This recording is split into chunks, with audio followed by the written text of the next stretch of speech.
Good afternoon, everyone. We're all on now, Celine?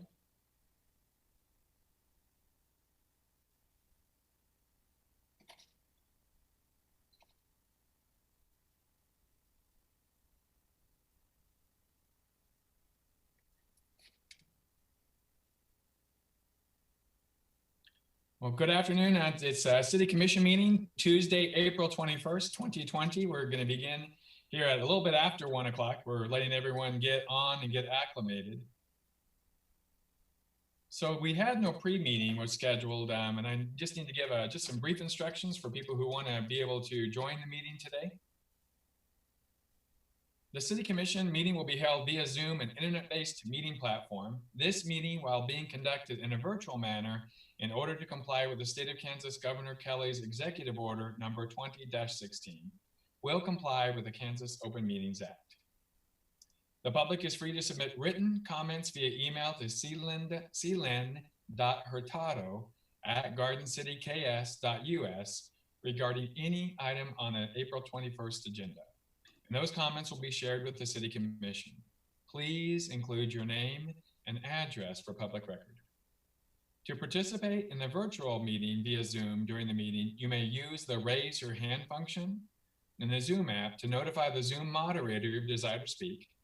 Proper meeting decorum is expected of all in attendance at the meeting, and anyone who fails to act properly may be removed from the meeting. The moderator will call on individuals who have requested to speak using the raise your hand function. We will allow everyone to ask a question on the topic, but please be patient as we navigate through the raised hands. The public may participate in the meeting by using the free digital conferencing service Zoom. You can join by PC, Mac, iPad, iPhone, or Android device. And there's a URL at the City of Garden City and also on our Facebook page. Or if you just want to join by phone, you can dial in the US 346-248-7799 or 699-900-6833. The webinar ID is 943-4949-5110, password 724033. The public can also watch the meeting live on Facebook Live at City of Garden City KS and YouTube at City of Garden City KS. So it's time to call our regular meeting to order. And Celine, do we have a quorum? Yes, Mayor, we have a quorum. Great. Okay, so it's my honor to be able to do the Pledge of Allegiance. We're going to get a flag up on the screen here, and then we will go ahead and we'll say the pledge to the Pledge of Allegiance, and then I get the opportunity to offer the invocation. So, I pledge allegiance to the flag of the United States of America and to the republic for which it stands, one nation, under God, indivisible, with liberty and truth, justice for all. Okay, let us pray. Father, we come to you in the name of Jesus. We are so grateful for the opportunity that we have to conduct city business. Now, we know that you are at work keeping our city safe and our citizens safe, and we just ask you to give us wisdom as we operate not only through this meeting, but Father, through the workings of our city commission. Thank you for blessing us as a community, Father, that we might not only help our own people, but all of those who we are serving around us. We are so grateful and fortunate to have the business men and women, Father, the business owners who make up this great city. Father, today we ask that each and every one of us as employees and members of Garden City, Father, that we not only remember to be kind, but also be patient with one another. And Father, we are looking forward to a day when we will move to a new normal. So today we just ask you to give us wisdom as we conduct the work of the city, and we give you glory and honor. In Jesus' name we pray. Amen.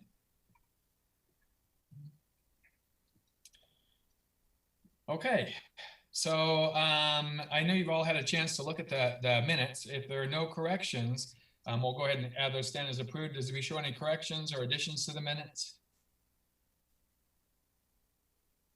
I know you should have control of your mics if you have any, so. Okay, with that, with seeing no corrections or additions, the minutes are going to stand as approved.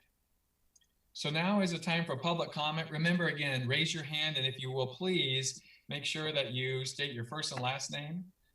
It's really important as we use public comment, we really want you to be there. So again, provide your full name and then raise your hand to be recognized. So we'll go ahead and we'll wait for just a moment as our moderator looks for public comment.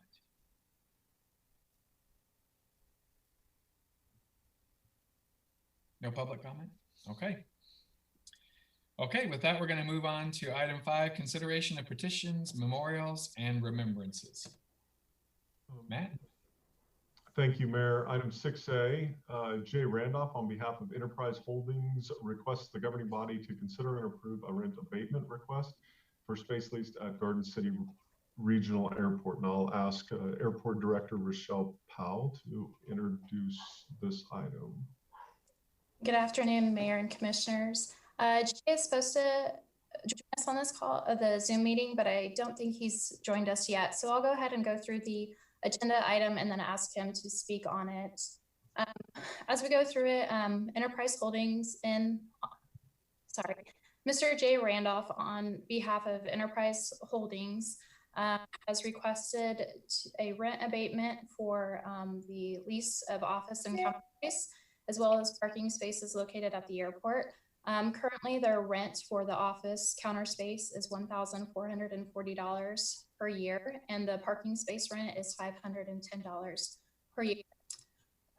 The rent abatement request came before us, and Enterprise is asking for a rent abatement or a discount off the month rate effective May 1st, 2020, and continuing through April 30th, 2021, or the date upon which the tenant reopens for business. The request comes before us due to the impact of COVID-19 and the effect it has had on their operations. The FAA has provided information to airport sponsors considering COVID-19 and accommodating tenants. The FAA does not allow waiver of fees or rents as it violates the grant assurances. However, they do allow the fee and rent deferral programs. And if you guys can remember from the meeting on April 7th, you approved the airport's fee and rent deferral program. The FAA also states that rent abatement is a local decision as long as it doesn't violate grant assurances 22 and 24. The grant assurances summarized state if an airport sponsor makes accommodations, then they must keep it fair and equal for all like tenants while staying financially self-sustaining as possible. Rental car operations are considered non-aeronautical. Other non-aeronautical tenants include the airport, pasture and farm leases, land leases, our warehouse lease, and any other lease that isn't aeronautical in use. An aeronautical use lease would be airline operations, the FBO, ag sprayer operations, and air ambulance operations. The airport sponsor can't offset the loss of revenue from a non-aeronautical tenant by increasing rent on an aeronautical tenant. So that in summary is kind of what the FAA advises. Additional information is in the agenda item as well as attachments on the agenda packet. The governing body decision today will be applied uniformly on request from all other non-aeronautical tenants as they come forward. Your alternatives to consider are approve the request, deny the request, governing body to staff. At this point, the staff's recommendation is to deny the request. I will ask if Mr. Randolph is available, if he's on the meeting. It doesn't look like he's on the meeting to join to add in any information. His request is summarized in the agenda item as well as provided as an attachment. On your bench item, you were provided another request, similar request from a car rental facility in the same situation. So the governing body's consideration of this object will again be applied uniformly along non-aeronautical businesses at the airport. Does anybody have any questions?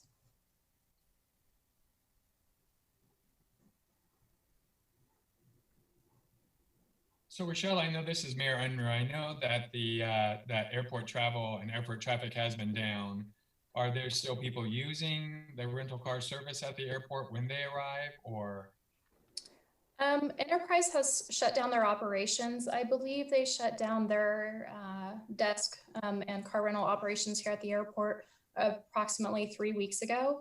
LAG Rentals that operates Hertz, Dollar, and Thrifty are still operating the rental car service at the airport.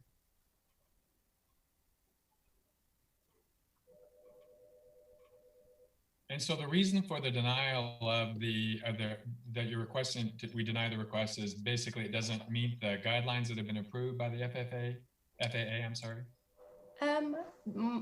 The staff's recommendation on denying the request is based off the governing body's approval of the rent and deferral program that we've implemented a couple weeks ago. So we would like our tenants to utilize that operation, as well as the big impact. So if the governing body chooses to approve a request from one tenant, then it's very hard to deny a request from any tenant because we have to apply the decision uniformly across all of our tenants. And we do have a large tenant base out here at the airport. No, thank you for that explanation. Commissioners, does anyone else have any questions of Director Powell? And then that way we can go ahead and call for a motion.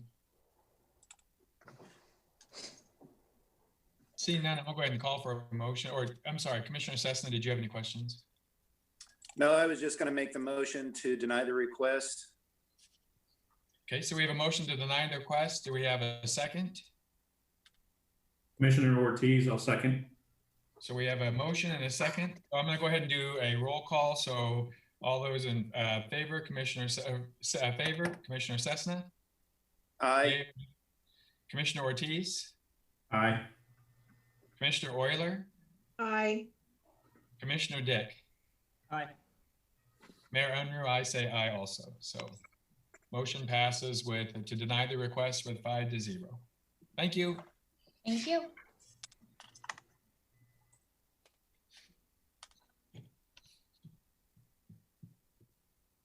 Mayor and Commissioners, item 6B, the governing body is asked to consider and allow the mayor to proclaim the week of May 3rd through 9th, 2020 as Drinking Water Week in Garden City, Kansas. I'll ask Fred Jones, Water Resource Manager, to present this item. Hey, Mayor, could I go back right? Could I just ask a quick question? Yes. Yeah, go ahead, Commissioner Cessna. Yeah, the Commissioner Cessna. So did we have to make a motion on the bench item too, or was that for both items that we made the motion and passed?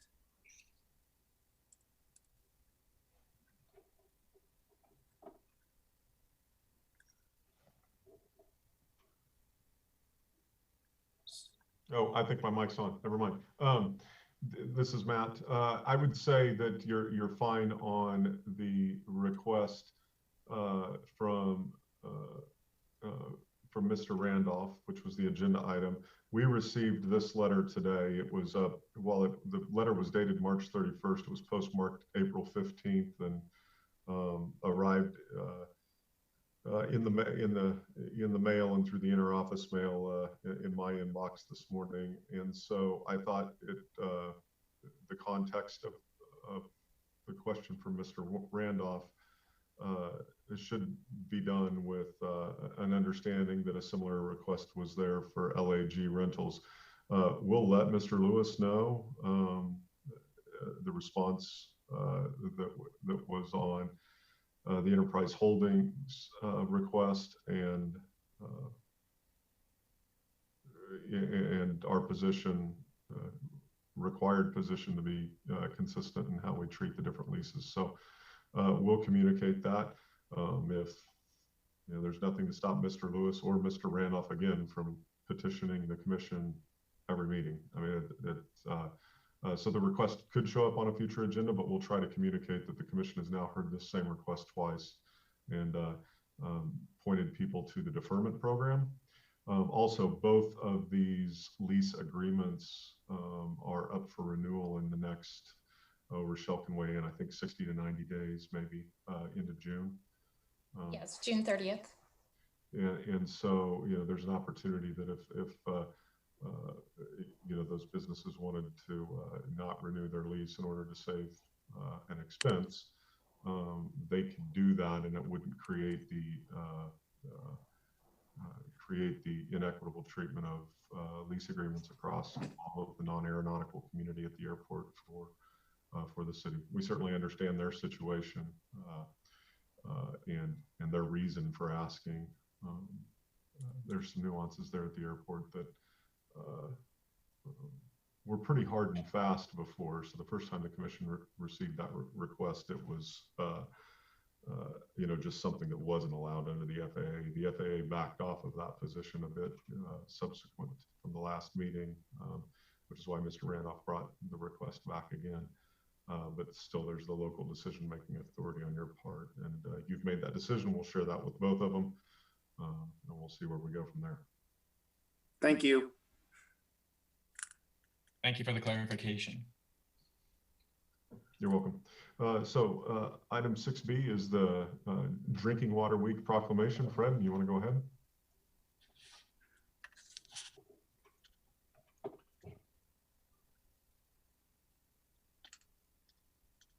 Past couple years and have done proclamations for Drinking Water Week. So May 3rd through 9th, 2020 is this year's Drinking Water Week, and I've attached a resolution for the governing body to approve if they wish.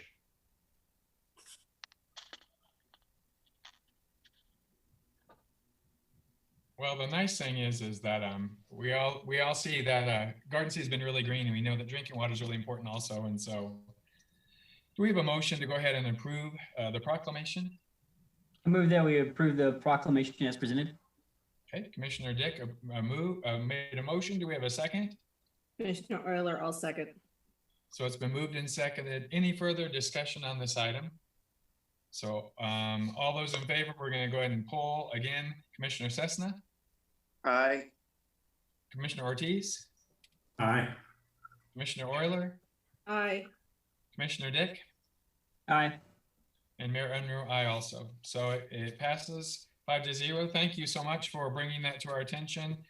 Fred, we are excited about the work that you're doing and also how green Garden City is. It's been really nice. Thank you, commissioners.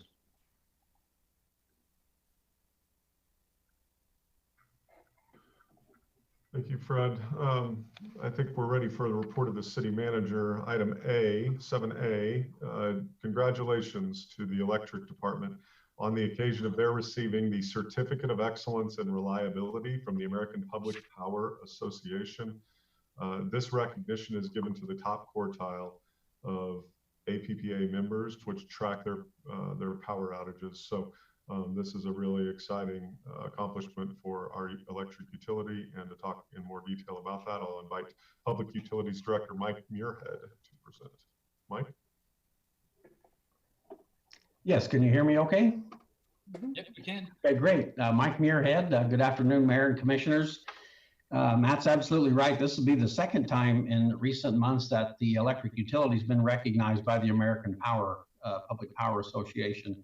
This time is for system reliability and system restoration efforts when compared to other municipal systems of our same size. I do want to point out that Kent Pottorf, I think everyone knows Kent, he's the electrical engineering SCADA manager, and it's been part of his responsibilities to keep the records and submitting them to the APPA for the past 3 years. It's a very detailed report. It gets filled out with every outage that we have, whether it's a planned outage or unplanned outage. He has to track whether it's was caused by a vehicle or a storm or wildlife, etc. A lot of information goes in there, and Kent also quite often, more often than not, is quite often directing the crews when there is a power outage on how to switch around such an incident and get the power restored quickly. Kent's a firm believer in the old saying that you cannot improve what you don't measure, and he measures everything over here. A major event threshold for 2019 for Garden City was calculated by the American Public Power Association to be 35.12 minutes compared to our 2018 report, which was 87.95 minutes. So a significant improvement. The 2019 calculations included outages that we had that were not part of our distribution system, but were caused outside, and then our crews switched around those to restore power. So had those not occurred, then we probably would have had a lower overall rating. And a major event by APPA standards is such things as weather, tornado, ice storm, you know, a big vehicle incident, knocking down transmission lines, that type of thing. But anyway, the entire electrical department deserves recognition for this effort. And a special recognition, I think, needs to go to Kent for keeping track of all this information. And we just wanted you to be aware of that. Normally, they would give out an award at their one of their conferences, but this year, obviously, it was all canceled, so we were not able to participate in that. But we wanted to make sure we brought it to your attention. Thank you. Mike, just, well, thank you. And I know, thank you to Kent and the whole crew. I really appreciated his. You cannot improve what you don't measure. I'm working on it. I know for people who are very evaluative, who like evaluation, and I'm thinking about Commissioner Dick, this is really he'll probably resonate with him.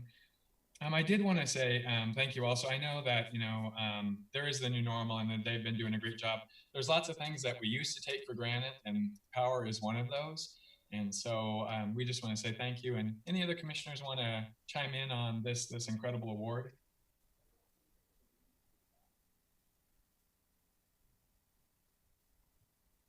Okay, well, we just want to say thank you. Thank you, for Mike, for bringing this to our attention, and thank Kent and all the rest of the crew.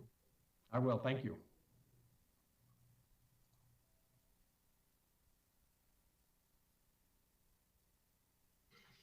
Commissioners, the balance of the items on the agenda, on the report of the city manager, our staff reports, we'd be happy to address any of those reports if you've got specific questions.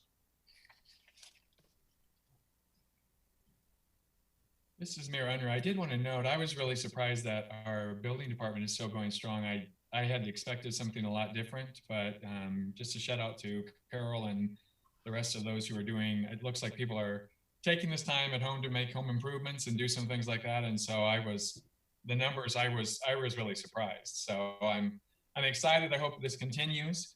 Not COVID-19 or having the stay-at-home order, but knowing that you know, when it's safe, but people are really taking an opportunity, and that building is still going on. So. Yeah, thank you. And I would add to the report of the city manager that the administratively, we made the decision with regard to the alcohol fund advisory committee grants to go ahead and disperse the entire annual amount with this, what would customarily be the first quarter payment in April.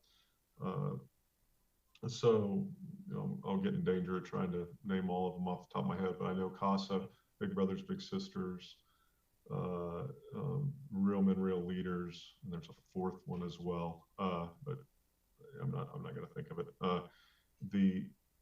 We would normally wait until we receive the quarterly distribution from the state, and those come out in the 3rd, 6th, 9th, and 12th month. So we make it in the month following. And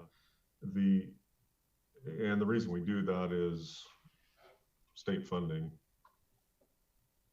regardless of which funding tool it is always sort of up in the air. And so you don't count on it getting in until it does. And so our agreement with the applicants is that we'll disperse this money when we receive it. We have sufficient cash balance in this fund to pay the entire year out. And we felt that all of these agencies are probably feeling similar pain to everybody else. This is money that's already authorized. This is a total grant amount that's already authorized. It's just a matter of when we disperse the funds. So we made a decision to administratively to disperse those funds, and I wanted you to know about that. Thank you, Matt. We appreciate that. And I know they'll appreciate those dollars also. Meetings of note, you'll notice, has gotten substantially shorter in the last couple of meetings. The legislative coffee used a similar platform to what we're using here. The chamber did a nice job with that. Our legislative delegation was in attendance and spoke for over an hour, primarily on COVID-19 issues and statewide response. I didn't know if you wanted to mention that we also, and as much as I know, and this is the plan for May, the first meeting in May at least, will be the same platform. And I knew that's something that we wanted to, I know that's coming up very quickly, but I just wanted to make sure maybe we put that on our calendar to note, so. Right. So the gubernatorial emergency order that right now is set to expire midnight, May 2nd, start of May 3rd, is 36 hours before our commission meeting starts. We will be putting an agenda out the Friday before. We would probably at this point recommend that we at least have that meeting on a Zoom platform, because if for whatever reason that were to get extended at the state level or the local level, we wouldn't have sufficient amount of time to spool up and get notice out. And so starting with the notice that we're going to be doing it this way for the May 4th meeting seems to create the least amount of vulnerability for panicking at the last minute. So there's enough of that already goes on, putting an agenda together, so we can reduce that exposure a little bit and go ahead and do that. And we'll play it by ear from there, but we certainly don't want to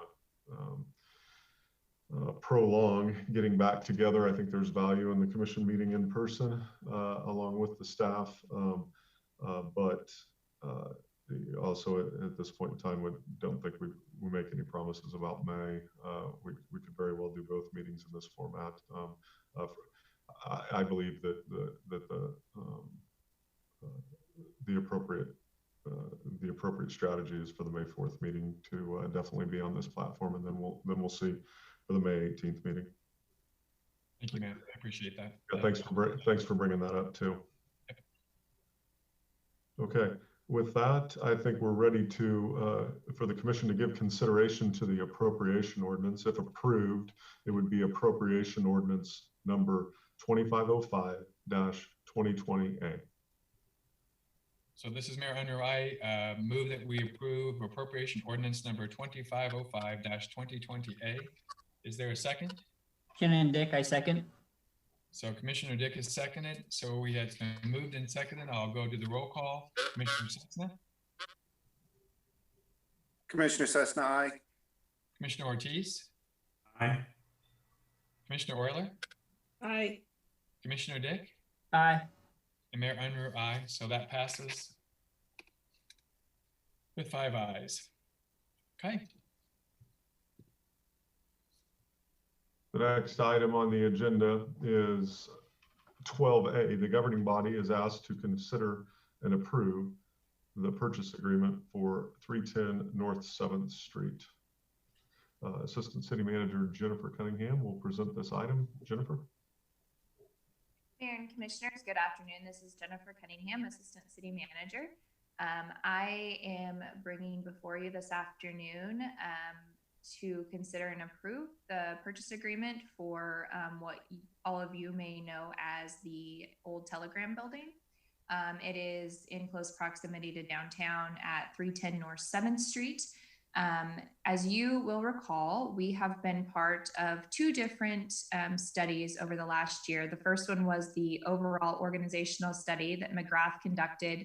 And out of that study, one of the recommendations at a level 2 importance, if you remember, there was level 1, which they needed to take care of right away, level 2, and then level 3, which level 3 was kind of the last one that they would do as they went through the process.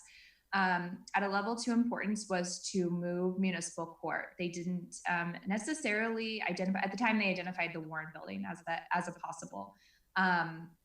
But they didn't necessarily care where we moved them because it wasn't necessarily about municipal court. It was about the police department and the police department having adequate space for the things that they were doing and conducting business on a daily basis.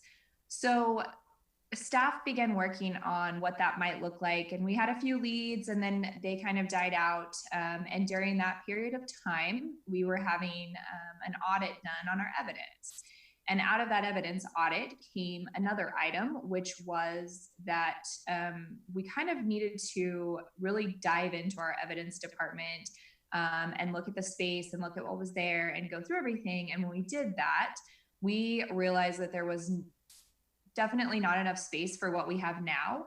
And in the future, we were going to have some major issues of where we put evidence. And so from that, we started looking for some ideas or some thoughts around where we could put the evidence that we needed. Along that process, we came across the Telegram building, and at first glance realized that it was actually a perfect space for both needs, municipal court and evidence. It was set up almost identical to what we would need for municipal court, with offices, with a courtroom. It was just not like we expected. And so that was really nice. And then we also found on the other side of the building that it was almost ideally set up for evidence. It had a garage door that was specific for what we needed. And the building being brick, you know, for security purposes, that's really important. Proximity to downtown, that was really important. And so we began working on what this would look like. And you'll see in the memo that we believe the purchase of this building, which in the agreement you'll see is the $480,000 that was negotiated by City Attorney Carousel, and the combined total cost is $1.3 million. And the reason staff has estimated that is to purchase the building and then do the things that are necessary for both evidence and municipal court to move into those spaces. So if you have any questions, I'm happy to answer those. Also attached is a layout of the building. And I just ask that you approve the purchase agreement. So, Jennifer, thank you for that information. I just want to make sure now, I know that you did an initial inspection with with city staff. Will there be a formal building inspection, and then they'll be required to take care of anything that they find during that point? So Randy can maybe talk about how that was negotiated, but we did with staff identify some roofing issues, some HVAC issues, and some electrical issues. For the HVAC and electrical stuff, they were fairly minor and stuff that staff thought we could take care of fairly easily. The roof, we realized, may become more of an expense, but we factored that into what the things that we would need to do. So yes, that if there was anything major, I'm not sure. I think the way that we did the agreement on this one, and Randy can maybe speak to this, but is that there's not another, we don't have another formal inspection. This is, we're, I believe, buying it as it's set up currently. Okay. Any other questions from city commissioners or anyone else on the public? This is Commissioner Cessna. I make the motion we approve the purchase agreement as written. So we have a motion to approve the agreement as written. Do we have a second? Shannon Dick, I'll second. So it's seconded by Commissioner Dick. So we're going to do a roll call. All those in favor: Commissioner Cessna, Aye. Commissioner Ortiz, Commissioner Euler, Aye. Commissioner Dick, Aye. and Mayor Unruh, aye. So that's all 5 ayes. Thank you, Jennifer, and thank you, Randy, for the work and all of this, getting this all taken care of. I think it's a great solution.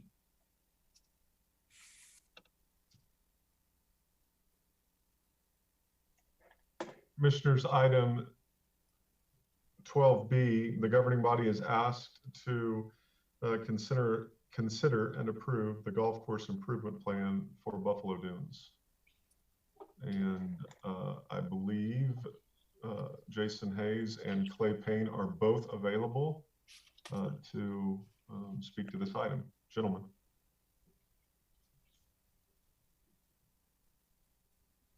Good morning, commissioners, or excuse me, good afternoon, commissioners, I should say. Golf course superintendent Clay Payne and myself, job professional Jason Hayes are here. We're asking the governing body to go ahead and approve the golf course improvement plan for Buffalo Dunes without any funding at this time. Staff feels that there are several things that we can accomplish without any funding provided by the governing body. And we would like the approval of the plan so we could start moving forward with some of those items. And I'll turn this over to Clay Payne. He can talk more in detail about what we are wanting to accomplish. This is Clay Payne speaking. So with the golf course improvement plan, our goal of this plan was to increase playability for golfers of all skill sets, while also maintaining the golf course in a more sustainable and economical manner. Part of this plan includes conversion from irrigated grass to natives. We project that will be around 15 to 20 acres. We believe that all residents of Western Kansas should be aware of our water resource and how valuable it is. And this is would save us roughly estimating 15 to 20 million gallons per year, even on the driest years. I think it's a substantial number, but that's just one part of the puzzle with this plan as well. There will be some new tee boxes, which will allow newer golfers, beginner golfers, to enjoy the golf course more without being challenged as much as they currently are. It's maybe not as welcoming or friendly to those golfers. But additionally, from a labor standpoint, this plan will significantly reduce our labor requirements to maintain those areas. It will allow us to use less inputs such as fertilizers and just wear and tear on our machinery. So that should be able to extend the life of those machines as well, which we know are quite pricey these days. And with that, I just open up to any questions y'all may have about the course improvement plan. This is Mayor Unruh. It seemed Jason and Clay, it seems like forever when you gave your presentation at the pre-meeting, and I really enjoyed it back then. I was curious about this doesn't pertain to this, but I'm curious about how the golf course is doing, currently. I mean, are you having a lot of people come out? I know that you're doing measures to protect everyone with cleaning and keeping everything sanitized. I'm just curious about how well the golf course is doing during this time. This is Jason Hayes, the golf professional. Mayor Henry, the golf course is unbelievably busy. For example, this past weekend, we did not have any tee times for Saturday or Sunday. We've gone to 15-minute intervals to kind of spread the play out. And our first tee time right now is at 8:30, and our last tee time is at 6 o'clock. So if you can imagine, with all the good weather, having those tee times from 8:30 to 6 o'clock taken, we're busy. Staff is doing a tremendous job kind of keeping everything clean, neat. The public has been fantastic with what we're asking them to do. I believe this past Sunday we did close to 95 rounds of golf.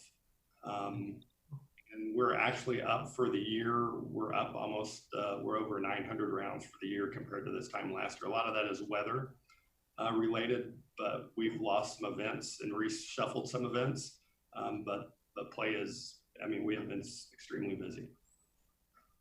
Oh, the golf course looks beautiful. Any commissioners, anybody have any other comments before we open it for a motion? Jason, this is Manny Ortiz. I've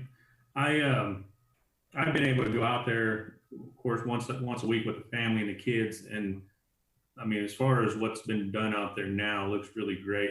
Do you know kind of what is expected once everything is in? I know it says it's going to require less water. Do you have a calculation on what that savings is going to be? As far as, this is Clay speaking, Superintendent.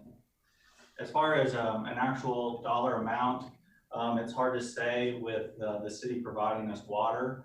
What we do know is 1 million gallons of water today, I don't have a value of what that dollar amount is going to be in 50 years. But I think it's our part to conserve as much as we can for our future of Garden City.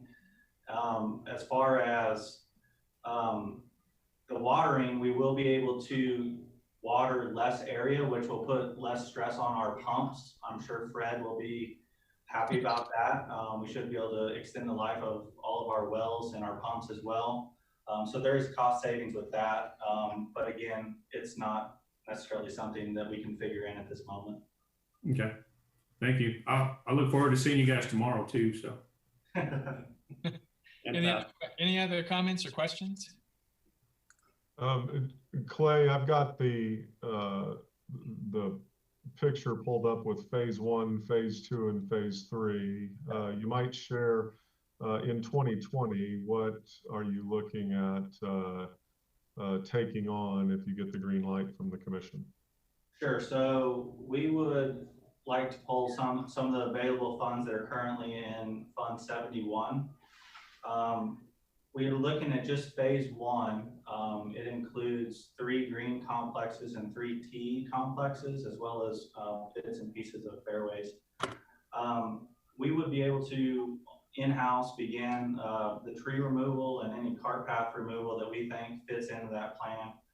Those costs can be absorbed into our current labor budget, so they can be taken out. Irrigation, we have the capabilities now of doing most of the irrigation work ourselves in-house, so we believe that that $8,000 figure for phase 1 can probably be cut down to roughly $3,000. And then also the grassing, we have planted our bluegrass nursery for $1,300, and we will be planting a bentgrass nursery here in the next couple of weeks for roughly $1,500. That's going to provide us 2 acres worth of turf. If we were to take that and just purchase it, outsource it versus growing it ourselves, it would cost us roughly $17,000. We're going to do it for about $3,000. I feel comfortable with this too because I know what my inputs are. I know the health of the turf when it arrives because it's on site and being taken care of all day. So we would be able to do most of the regrassing this fall as well in-house. Clay, where will that new nursery be located? The bluegrass nursery will be at the end of the driving range, and it's already been seeded. Bluegrass takes about 3 to 4 weeks to germinate, so we should be seeing some grass here in the next 2 weeks. And then the bentgrass nursery will be on our existing, or the old nursery. If you're looking at phase 4, it's kind of down there in the hollow. Last fall, we took all of the existing heads and repositioned them, and we were able to almost double the size of that nursery using the same amount of water and the same heads. And again, those grasses are the newer varieties than we currently have, and we expect them to be more drought tolerant. They're going to use less chemical, less fertilizer, less fungicides. So we're excited about implementing them on the golf course. Yeah, Clay, this is Mayor Unruh. I just want to thank you guys for your innovation and ingenuity. That's amazing. And the water savings and all the innovative things with the nursery that you're doing, that's great. I really appreciate that. Do we have a motion? Just want to go ahead and make a motion on this.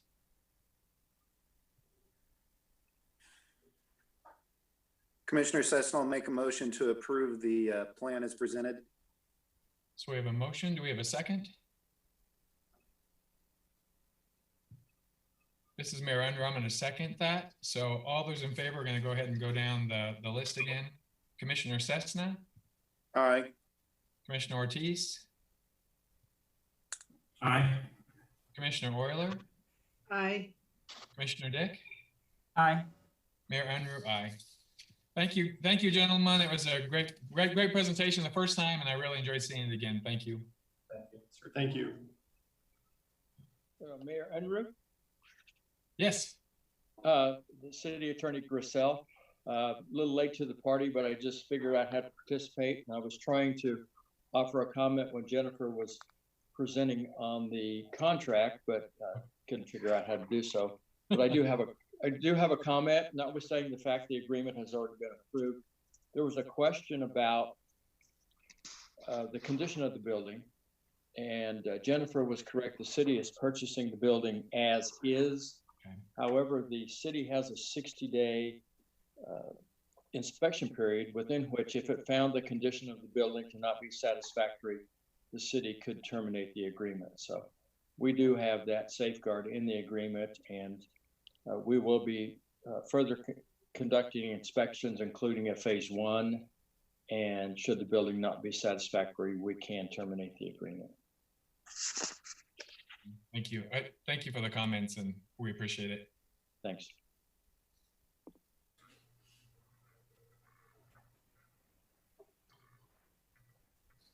Okay, and I believe we completed the vote on the Buffalo Dunes matter, correct? Yes. Okay. All right. So the next item on the agenda, 12C, the governing body is asked to consider and approve the municipal electric utility maintenance assistance agreement. I will tell you, we are asking, staff is asking that this that you not take action on this item and that we bring it back at a future meeting, more than likely the next meeting. But I'll quickly let Mike. Oh no, we're good on this one. Never mind. That's a separate issue. Item 12C, Mike, you talk. Thank you, Matt. I'll just hit my mute button over here. Mike Muirhead, Public Utilities Director. Good afternoon again, Commissioners. I assume you can hear me okay? Yes, we can. Thanks, Mike. You're welcome. This one we would like you to make a decision on this one.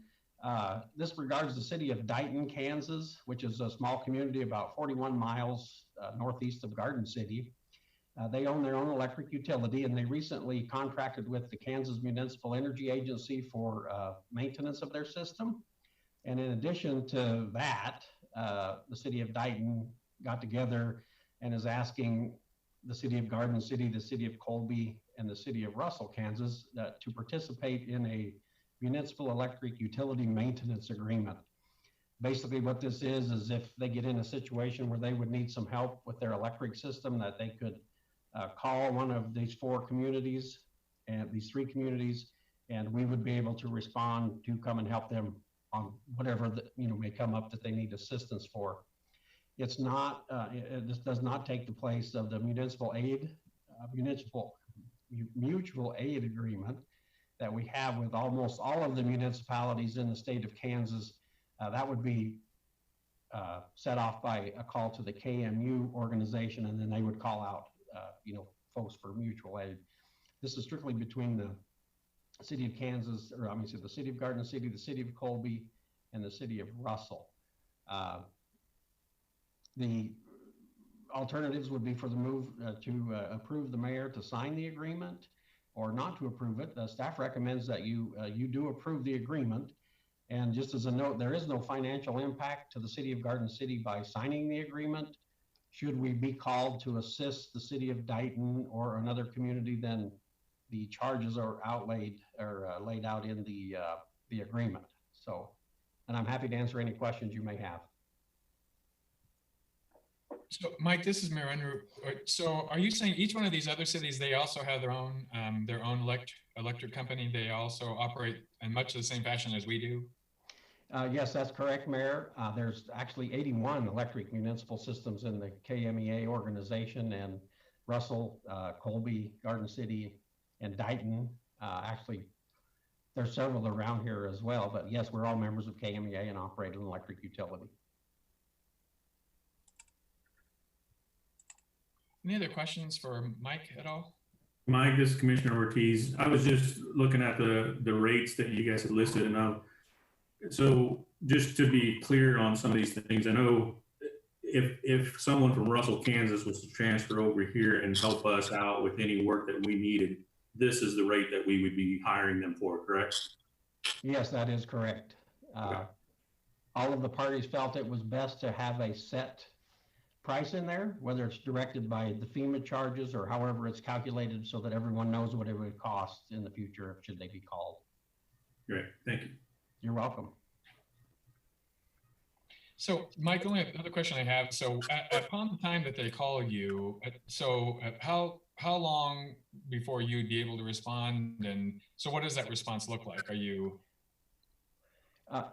Once we receive the call, as outlined in the agreement, they would need to tell us what's the situation, what kind of equipment is needed and how they determined, you know, is this an immediate response to be up there just as fast as you can?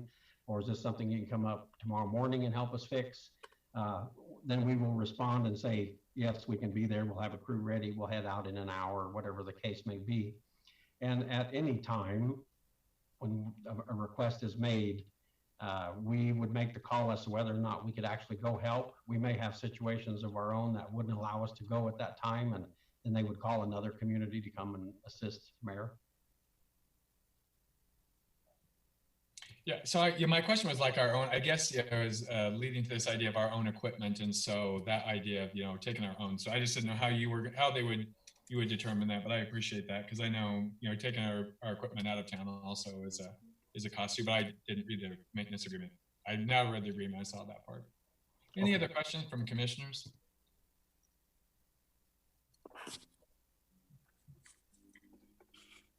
If not, I'll just call for a motion. I move that we approve the mayor to sign the municipal electric utility maintenance assistance agreement. So it's been moved by Commissioner Dick. Yes. We have a second. Commissioner Ortiz, second. So it's been seconded by Commissioner Ortiz. So again, we'll go down the roll call to get the vote, just so we can get that. So Commissioner Cessna? Aye. Commissioner Ortiz? Aye. Commissioner Euler? Aye. Commissioner Dick? Aye. And Mayor Unruh, aye. So the motion passes. Thank you, Mike, for your work. Thank you.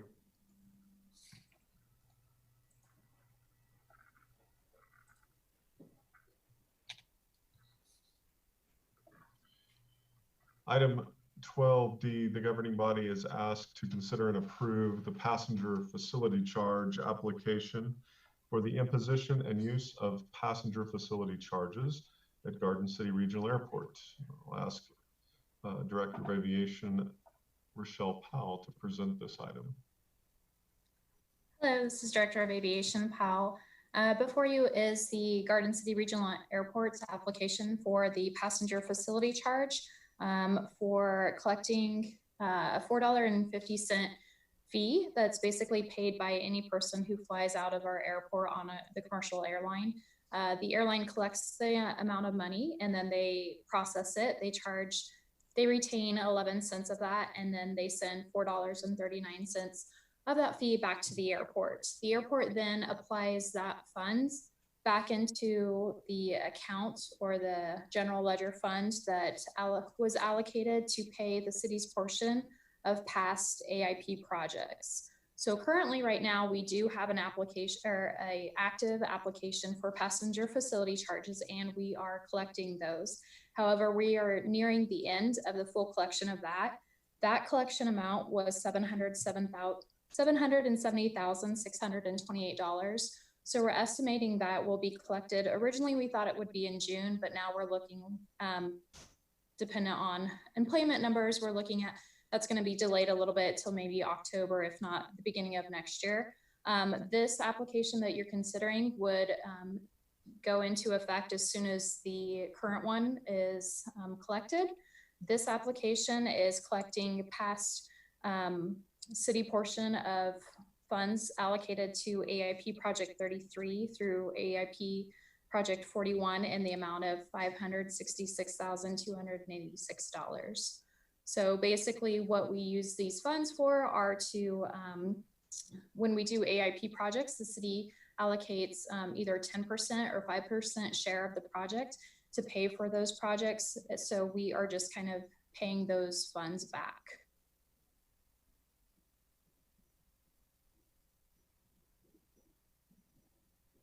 Is there any question on it?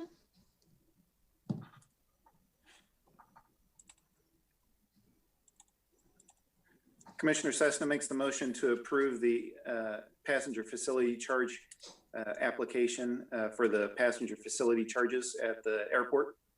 So we have a motion. Do we have a second on this? Shannon Dick. I'll second. Commissioner Okay, Commissioner Euler seconded.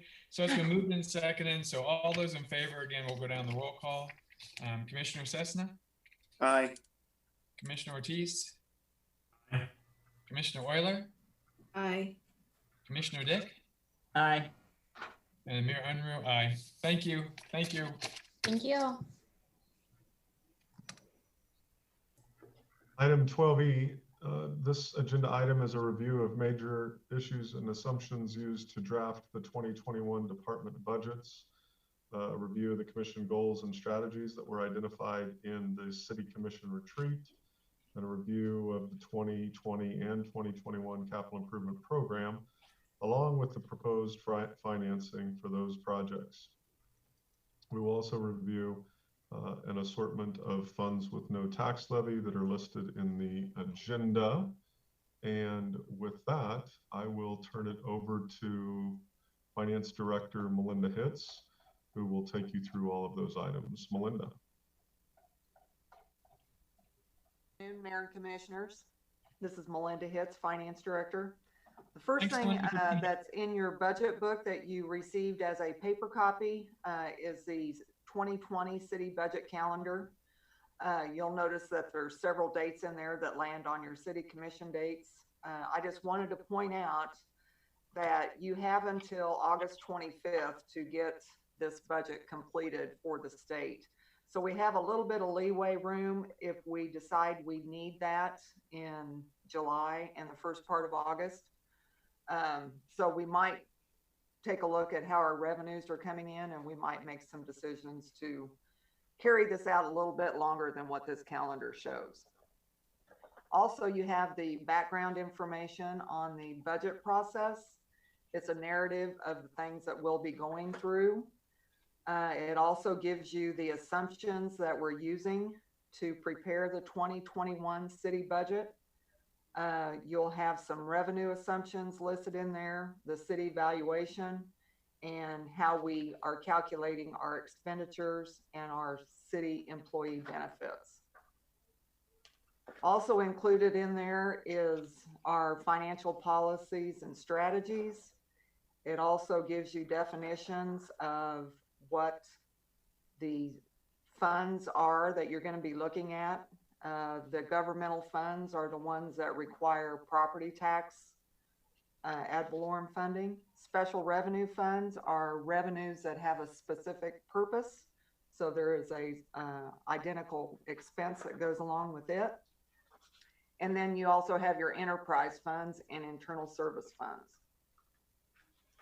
Under the goals, those are the goals that you put together at your commission retreat in February.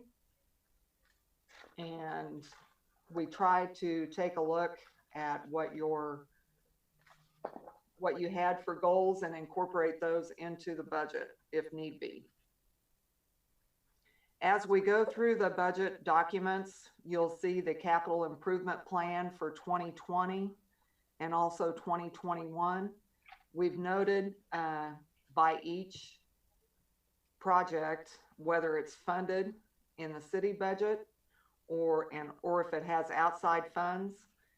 We also have noted if it was not funded, and also noted if it needs to have debt service financing in order to accomplish the project. So as we're going through these departments, we'll refer back to these capital improvement plans, and you can tell whether or not the project was funded.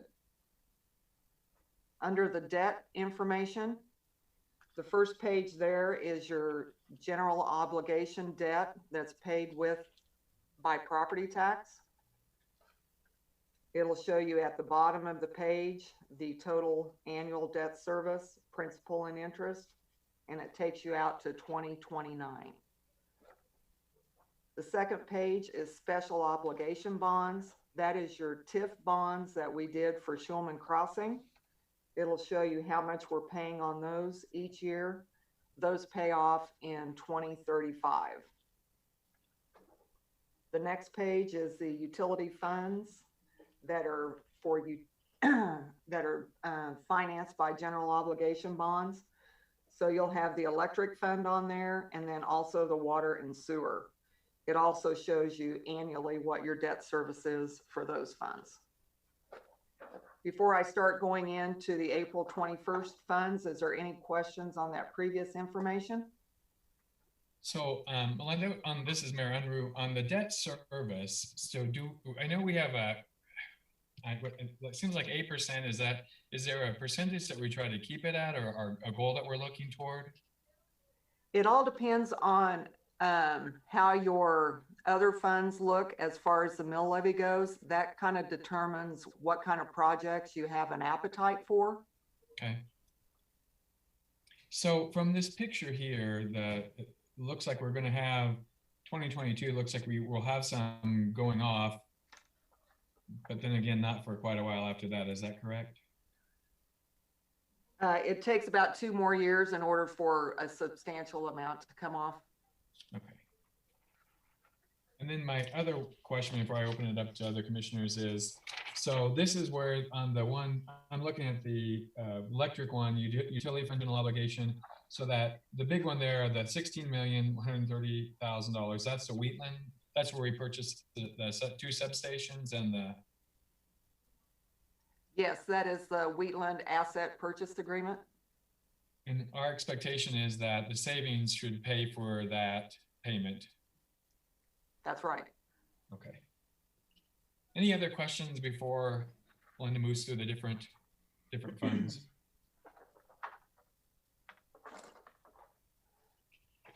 Okay. Okay. So we're going to start off with Fund 4, which is what we call the TIF fund. It also includes the CIDs and the RHIDs and the transient guest tax. What this fund accomplishes is we have 2 CIDs in Garden City, one with Stone Development and one with Fulton Founders. The sales tax comes into the city, so we record that as a revenue item. And then we have a corresponding expense for the same dollar amount coming out of the expense. It works the same way with the RHIDs. You can see all those line items that have RHID by them. The revenue that comes in as property tax to the city is then expensed out to the developer of that RHID. Quarterly, we get a transient guest tax distribution from the county. That was for the water park. It'll come into the city revenues and then we expense it out in the expenses. The one item that's a little bit different here is line item 3950.01, tax distribution Garden City. That is the property tax that comes from the Schulman Crossing properties. And then the corresponding expense for that is in 6507 and 6510. That's where we're paying our special obligation bonds. And currently, coming into 2020, we have an extra 916,000. So as we're starting to build that cash in this fund, when you're able to call those bonds early on the special obligation, if you have enough money in this fund, 5 years out, you can start looking at that. So in 2030, you can start, if we have enough money in this fund, you can call 5 years of bonds and you can have it paid off, and then those properties will then go back on the tax roll. The same way with RHIDs, they have a certain amount of dollar amounts that they can collect on this. And if you go back 2 pages, you'll see the TIF and RHID revenues and expenditures. You'll have each TIF and RHID listed there with the authorized and approved amount that they can collect from property taxes. Once they've collected that, they go back on the tax roll. These are 15-year contracts with these developers. So after 15 years, if they have not collected that amount, they still go back on the tax roll.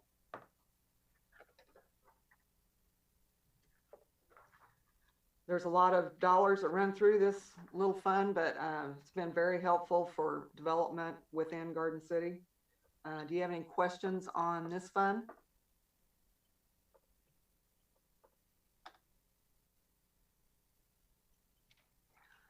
Not hearing any, I think I'll go on to fund number 5, Capital Improvement Reserve. This fund was created back in 1985. We had a need for, if we couldn't get projects done that were in the general fund, we had a way to move them into this fund and carry over the dollars so that we could complete it in another year. It's worked very well for us over the years. We have $1,446,170 in cash coming in to 2020. And if you look at all of the expenses coming out of this fund, it equals the same amount as cash carryover. I'll go through a couple of those larger expenses that we're carrying over. We had some consumer use tax, 6035.05, 257,916 that we moved into this fund. We didn't know if it was an incorrect posting to our account, but we found out later that these funds are City of Garden City money. So we budgeted last year to move this money into the general fund in 2020. Another large item is new equipment police, 6100.12, 291,184. 180,000 of that dollar amount is for the body cameras that we have not been billed for from Motorola. They're waiting for the in-car cameras to start working correctly before they're going to bill us. So we're carrying that money over for both those years, plus a little bit extra for equipment. Another large item in this area is 6111, and that's money that was left over in the Tiger grant. We sold some scrap metal that came off the rail and we put it in this fund. So we're holding it for whatever the grant decides that we can do with this money. In 617305, there's $122,815 that was going to be used for an elephant yard, but we reallocated it to do the fiber at the zoo. They're getting a lot of that completed and it should be almost done. So those are the larger items in this fund that have been carried over the years. And then the 2021 budget is just a guess. It's just setting a budget so that you have one. We have no idea what we will or won't get done. So it's just setting a dollar amount of $587,500 as a budget. Any questions on Fund 5? Yeah, Melinda, this is Mayor Unruh. So the 70,328 in the Tiger Grant 6111, I couldn't find a corresponding project with that. Was there one, or is that just? It's just a dollar amount that I just put in there just to set a budget. Okay. Any other questions? Okay, thank you. Okay, Fund 6 is the Community Development Loan Fund. This is a small fund that we use for residential home insulation improvements to their houses. We have a few loans that are out currently. If you know of anybody that could use some of that money for home improvements, be sure and let them contact the Neighborhood and Development Services Office. We have $20,227 cash coming in. We have a few loan payments getting paid back. We just budgeted the full fund in order to maybe use up this money.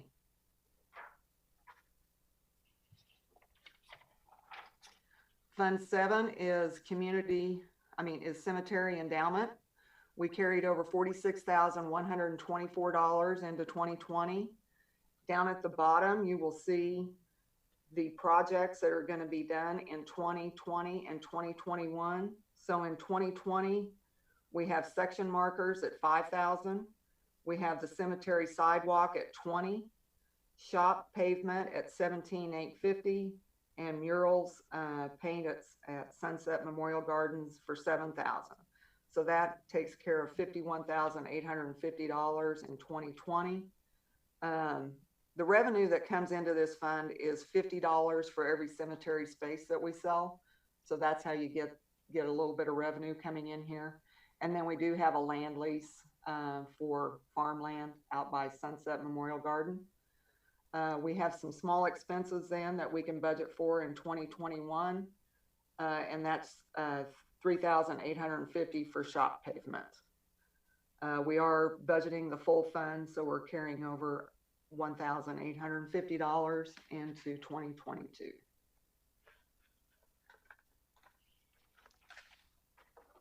Any questions there? Nope, thank you. Okay, so fund number 8 is the Community Trust Fund. This was established back in the early 80s when we had a utility bond that had a bond reserve in it, and it had a $2 million bond reserve in it. So we renamed it Community Trust Fund to be used for any sort of city emergencies. If we have a tornado or need cash availability quick, we do have this fund that we can count on. We also use it internally for loaning, loan money to other departments to do projects, and then they pay it back over a 3 to 5 year period of time. And it also is an in and out for our KDOT projects. Our KDOT projects, we pay for the expenses and then we get reimbursed after we pay them from KDOT. That's what happened this year. We carried over $2,224,000 into 2020. We had 2 economic development grants. One of them is for $2 million and it just recently got completed. That was at the TP&L project. And then we have another $1 million economic development project that'll get underway later this year that they will reimburse us for, and that'll be at one of the industrial projects that we're currently looking at. The building that you just recently approved the purchase for on 7th Street, the purchase will come out of this fund in 2020, and repayments will be scheduled from the police department's budget starting in 2021. You'll see $275,000 in revenue there. That'll be an annual payment for 5 years.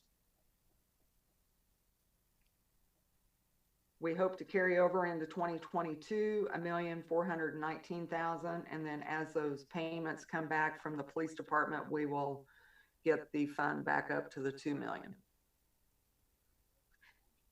Is there any questions on this fund? Well, Linda, I don't think I have a question. Maybe I do.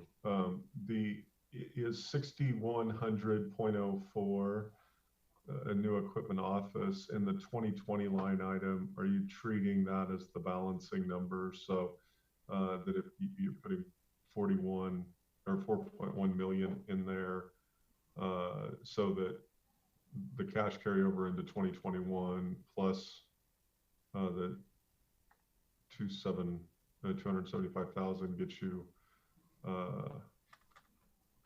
this total expense amount? Or is, as I'm trying to figure out where the purchase of the 7th Street building is in this, and I'm guessing it's in line item 6025.08, 1.1 million. Oh, I got you. Okay. That added to the 3 million is your total expenses for 2020 at 4.1. Okay. All right. The new equipment office was back in 2018 when we had to purchase emergency servers for downstairs and IT. And they paid it back. Okay. All right. I think I'm tracking now. I was trying to figure out how we got to a zero cash balance at the end of 2021, but that's because we're budgeting here total expenses. This isn't, while this total expense would be the sum of this column, we've typed in that number to create a zero balance. Right. We're counting the cash carryover to 2022 as an expense. But we're not showing it as in one of the line items. Right. Okay. So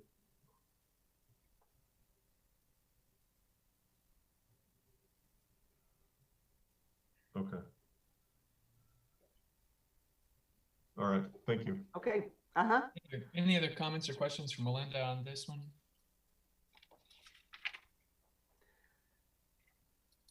Fund number 10 is DEA forfeiture. We do get drug forfeiture money with the police department and the sheriff's office that we share in. So we're budgeting roughly 10,000 in revenue. We carried over 11,000 in cash, And so we have a total amount available of 21,000. We do have expenses in the fund for different types of drug-related activities that are called forfeit expense, and then new equipment other for computers. So we have a total expenses in 2020 of 19,780, carrying over 1,300 into 2021. Looking at the same revenues and the same expenses for forfeit expense. And so then that balances that fund out. Fund number 11 is drug enforcement. Melinda, I've got another question. Which one of them balances the 11,320 or the 11,325? The 11,325 is in the requested column, and then in the approved column is what we will be putting on the state budget forms. Okay.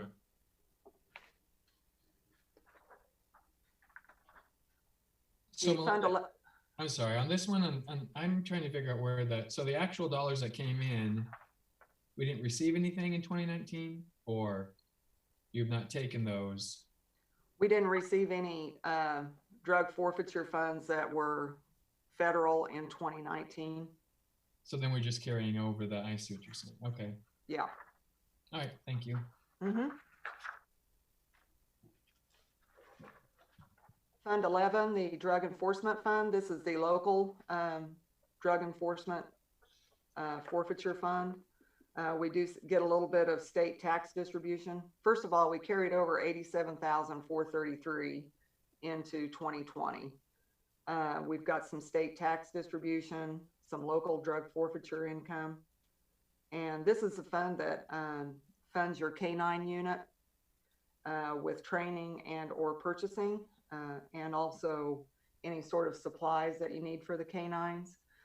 We do have a vehicle coming out of this fund in 2020. So we end 2020 with 64,475 that we're carrying over into 2021. We have the same type of revenues in 2021, and our expenses are mainly just for the K-9 unit and new equipment, other 15,000.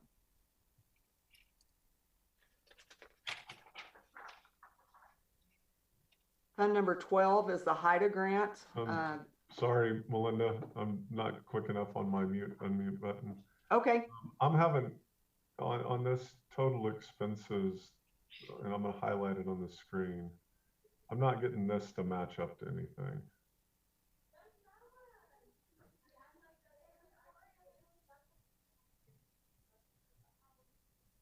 The cash carryover, the 56,525 plus the 25 plus the 10 equals the 81. Plus this 10? Mm-hmm. 10 plus. So the 10 is the total contractual. Right. 25 is the total contractual commodities and capital outlays. So the 10 isn't part of the 25? It is part of the 25. So the 25 plus the 56 gets equals the 81. 81,525. Okay. Right. Okay. Right. Yep. Gotcha. And that's going to help me on the other ones too. Okay. Sounds good. Fund number 12 is a HIDA grant. We were lucky enough to get this federal grant to help fund one of our police officers. We do have to put part of the city funds into this fund in order to accomplish one full officer. But we carried over into 2020, 15,570. We're looking at the federal grant at 57,000, and the city share would be 49,200. So then you have your salaries for one detective and all of the benefits that go along with it. So the total expenses in 2020 are 108,150. We're carrying over 13,700. We have the same type of revenues in 2021 and the same expenses. And we balance out the full fund with 119,150.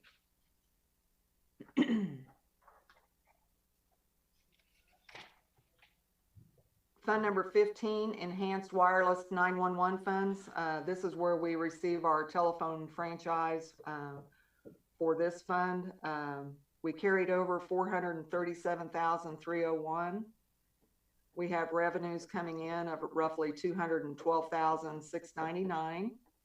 Total available is $650,000.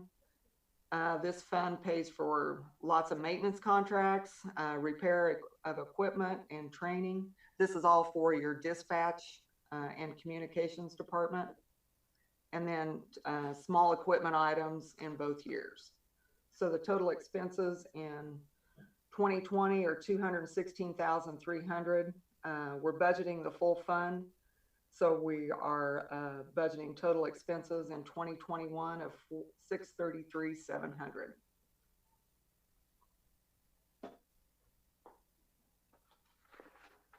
Any questions up to this point? I think so. Thank you. Okay. Okay, so now that takes care of a lot of the police department special funds. So now fund number 18 is Finnick Trust. We started out the year with $75,363 that was carried over from previous years on projects. The Finnick Foundation awards the parks and the zoo with funds to be used in their areas that are approved by the Finnick Foundation. We're budgeting for roughly $100,000 to come from them this year, and the same amount next year. We have not heard anything on funding so far this year, but we do have one temporary seasonal that comes out of for the education at the zoo out of this fund. And then if you'll look at the next page, you can see all of the projects that were 2019 carryover and 2020 requested from both the zoo and the parks. And I think, Andy, if you're on, if you want to talk about these.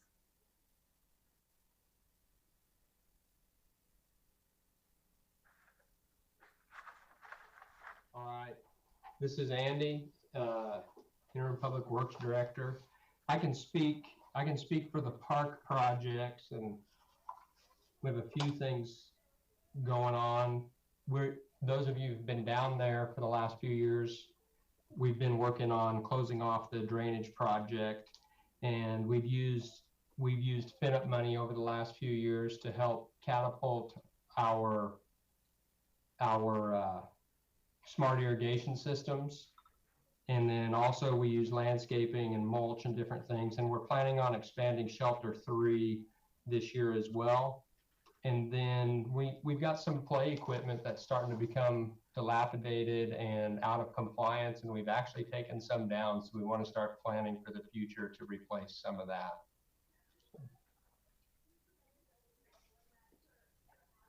And that's all I have. And I think all of the zoo projects are pretty self-explanatory on that. You can see all those projects there. So we should hear next month, about the funding, and we might have to make some adjustments to this fund. Yep, Melinda, this is Mayor Unruh. So Andy, you said in future land purchases, is that just something in holding in case something comes available? Yes, that's what we do. We've used this line item in the past to purchase the property north of Finnick Scout Park on 8th Street. So this is kind of how we use this fund, and sometimes we receive money from them for it, and sometimes we do not. And so we just kind of put it there for an opportunity. Okay, thank you. Fund number 26 is the revolving fund. We had $39,536 that we carried over into 2020. This is where we do the nuisance abatement, the weed cutting, and also where we pay for the mowers to clean up the properties. Also in this fund, we have Reimburse, Friends of Lee Richardson Zoo, 3600.10.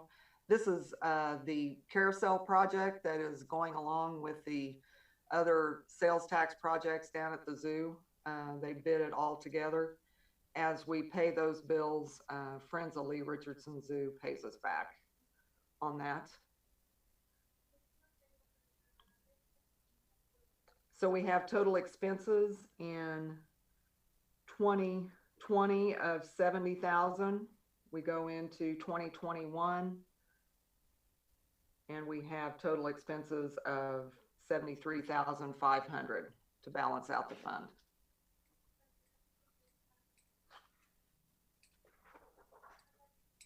Fund number 27 is our risk management fund. We transfer into this fund from city departments any leftover insurance line items so that we have funds to use in the following year if we have any deductibles that we have to pay on vehicle damage or any general liability claims that would come about. So this helps out the actual departments so that they don't have to use their current budget to pay for those types of expenses. We carried over $90,057 into this fund. Total expenses are $72,500. We're looking at carrying over $47,700 into 2021, and we're budgeting the full fund.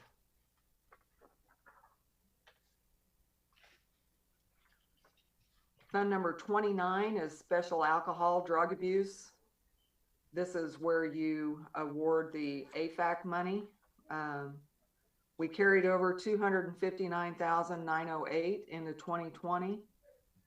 Liquor tax that comes in, a third of it goes to this fund, and that's $111,000. We've budgeted so far this year to agencies $50,000. And so we're carrying over into 2021, $321,000. Looking at the same amount of liquor tax for 2021 and budgeting contract services at $100,000 if you wish to do so, and then carrying over $332,000 into 2022. I've also included a history of who all you have provided funds to from this fund, so that you'd have that for a little bit of history.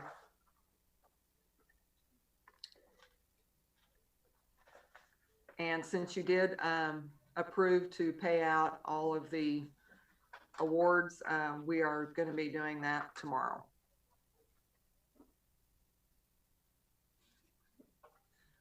Fund number 30 is special rec and parks. It carried over $177,137 into 2020. It gets 1/3 of the liquor tax also, so that's $111,000.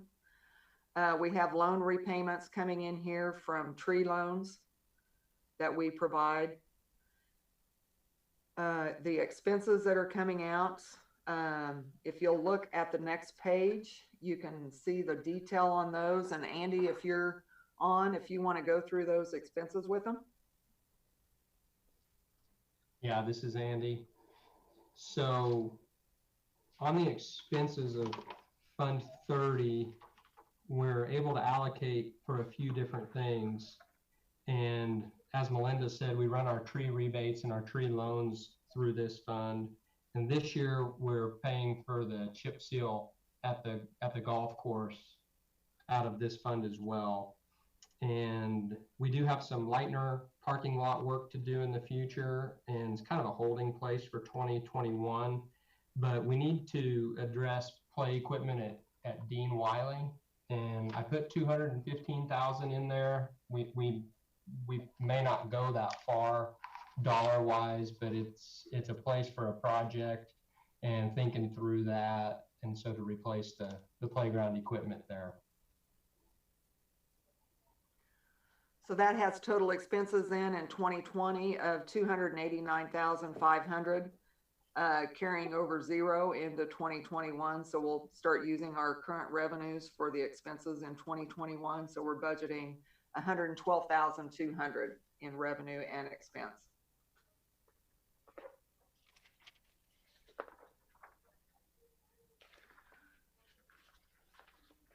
Okay, so I've included also in your next spreadsheet here, the general fund, public works, street maintenance, because it goes along with special traffic way, which is a special revenue fund. So the general fund pays for the street department salaries and benefits. We have 16 employees in this area, along with their benefits. We also have expenses for maintenance of the traffic signals at $50,000 both years, training and education for the employees, and uniform expense. One of the larger items coming out of here is material street repair. At your last meeting, we decided to reduce the project on street sealing. So in 2020, we reduced that number down to 100,000. And then we're back to the 350 in 2021. And then this is also where you pay for your public transportation costs, around 280,000 both years. On the next page, you can see what the breakdown is for material street repair. So you've got your street maintenance in 2020 at 50,000, and then 300,000 in 2021. We still have the sidewalk, driveway, cost share program at 20,000 both years, and new community sidewalks, 30,000 both years. And then you see your public transportation costs. Melinda, this is Mayor Under. I did notice here, and I think it's somewhere else too, but the workers' comp figure from $1,020 down to $980, and I just appreciate that. Really speaks to the safety in our department. So that's a significant drop when you think about workers' comp. So, and we'll be talking about that fund here in a little bit, and the reason behind being able to reduce that. Great, thank you. So Fund 32 is special traffic way. So it goes along with the street department. We carried over $1,511,554 into 2020. We received state highway funds on a quarterly basis. So total annual is $725,000. We get reimbursed from the state for some signals out on US Highway 50, $15,400 for their maintenance.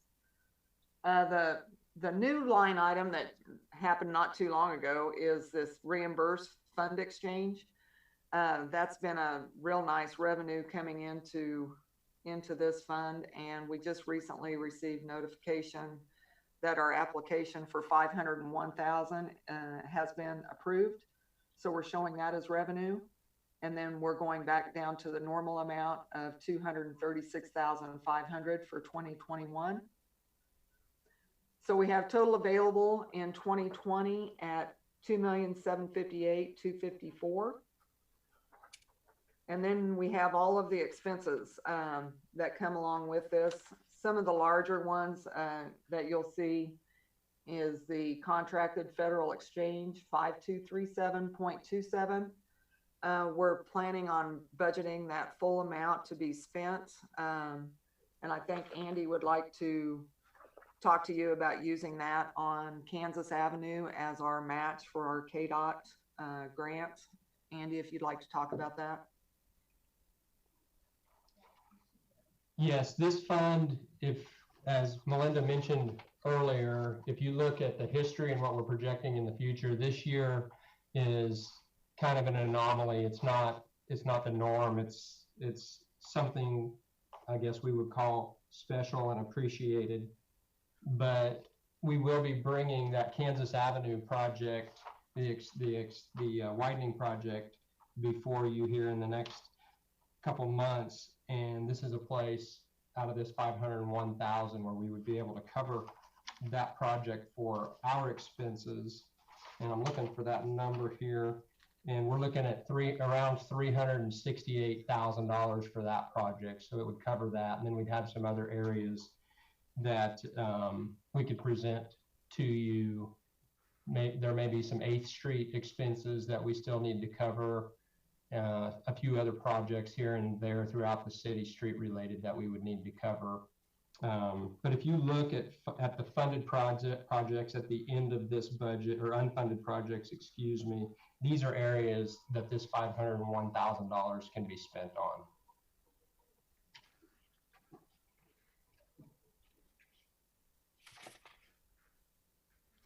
So we have totally, oh, excuse me. I'm sorry, this is Mayor Unruh. Just, can you remind me where the widening of Kansas Avenue takes place again? Yes, I believe, I'm trying to get my streets right. It's the last that we have. It's from, I believe, 3rd to Belmont in that area. Okay. All right, thank you. So the total expenses in the operating, which includes your material street repair. Andy, I think we will go through that so that they understand what all you have included in material street repair. We have crack sealing both years, $190,000 in 2020, $196,000 in 2021. We have street sealing in 2020 at $418,750, and then $460,000 for 2021. In 2021, you have Valley View at $50,000. Are you going to be sealing Valley View roads in 2021, Andy? Yes, we plan to, but that's a note there to say we've got that in the general fund under the cemetery. It's just a note there to say, along with this project, we're going to be including that. Okay. And then we have resurfacing asphalt pavements, $35,000 both years. Then you've noted VO and Pioneer Pathway and the golf parking lot.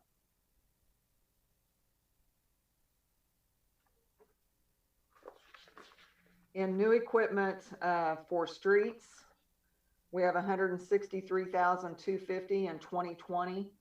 That includes the skid loader buyback at $11,250. It also includes the street sweeper lease purchase payment of $67,000, and then the asphalt trailer at $85,000. In 2021, we also have the skid loader buyback at $11,750. We're looking at a tractor and bush hog mower at $85,000. And snow spreader box 1 at $20,000.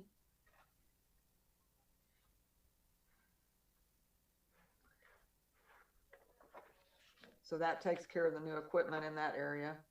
Also in special traffic way, the Department 212 is street signs and markings. We spend roughly $57,100 per year on street signs and markings. And 213 is snow removal. We have $25,000 annually for that. So when you take a look at total expenses for 2020, we have $1,365,000. We're carrying over into 2021, $1,397,754. We're budgeting the full fund at $2,377,700. Any questions there? So this is Mayor Unruh. So these unfunded projects, I finally found out where you were at. I got lost for a few minutes here. These unfunded projects, so the Kansas Avenue project, we're going to be able to fund that with that $501,000? Yes. And then, so some of these other ones, the 8th Street, the additives, and then also the campus bookends. Can you explain those two, Andy? Yes, these are areas that one of these was mentioned at a past meeting where we've done some temporary patching at Fulton in Kansas, where we need to get some concrete replaced, some panels replaced down there. And it's also on the north end on Kansas Avenue and campus. And some of that is due to the heavy traffic that we've had during the bypass project that needs to be repaired. I did see the sidewalk program, which was kind of exciting, but this might not be the year, so. Any other questions? Okay, Melinda. Okay. Fund 35 is the work comp fund. Years ago, we used to be self-funded on work comp, but in the past few years, we have gone with a premium. We carried over into 2020, $59,540. The revenue that comes into this fund is from the city departments, and the expenses coming out are for the premium payment and also for the safety committee, so that they have supplies that they can purchase for use in their safety programs. But as you can see, our premium in 2019 was $382,000. This year it is at $295,000. Allie and her crew have done a great job in doing the safety programs. That's why you see reductions in your premiums. We are budgeting back for an increase just to be budgeting that way so that we have room in our budget. So we're budgeting $383,000 in 2021. But this fund has really performed well, and that's why we were able to reduce the amount per employee going into this fund. So we're carrying over $100,000 into 2021. We're showing $339,000 in revenue from departments, and we're budgeting the full fund at $439,000.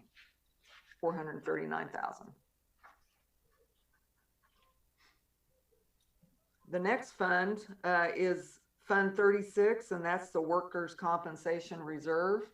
When we were self-funded, we were required to have a reserve, and so we've still maintained this in case we had some savings like we have in the past on premiums. And so we've been transferring in annually into this fund to build it up.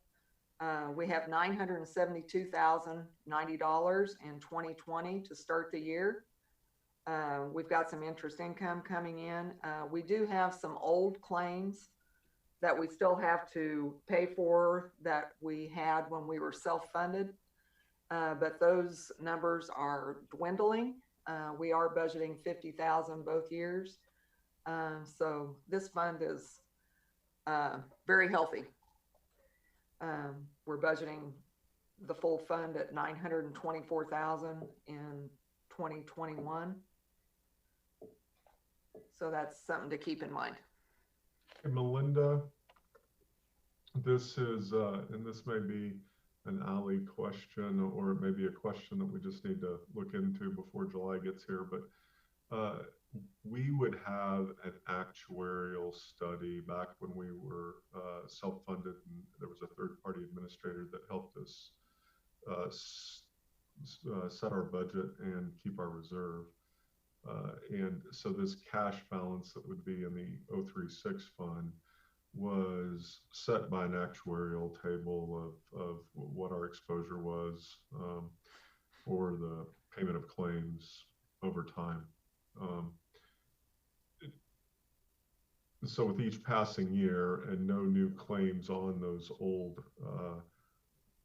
self-insurance plans, the requirement to keep this cash balance at its once pretty high level is slowly going away.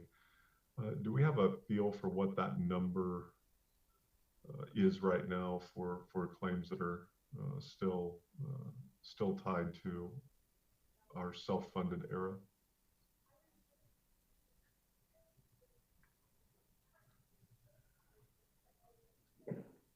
Not hearing. Oh, okay. Go ahead, Allie. Yeah, Matt, this is Allie. Now with those claims that we have not had the actuary study done in quite a while to see what that balance needs to be. It's nowhere near the $924,000 that we have as the balance. So we can definitely look into that. I had done that early on when I started working on this fund, and it was a very, very low number that we were looking at needing year to year. And that has varied depending on how those claims come in, but we could definitely get that done. Okay. And I think part of the logic at one point in time of leaving that there is we weren't completely sold on whether or not we would want to be part of a pool.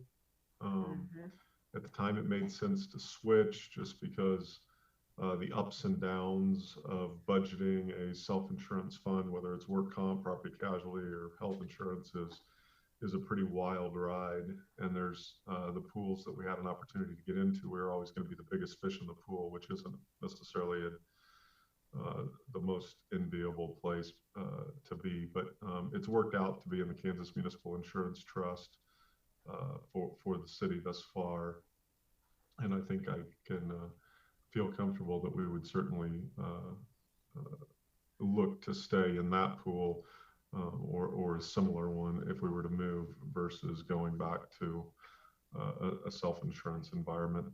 The budgetary stability is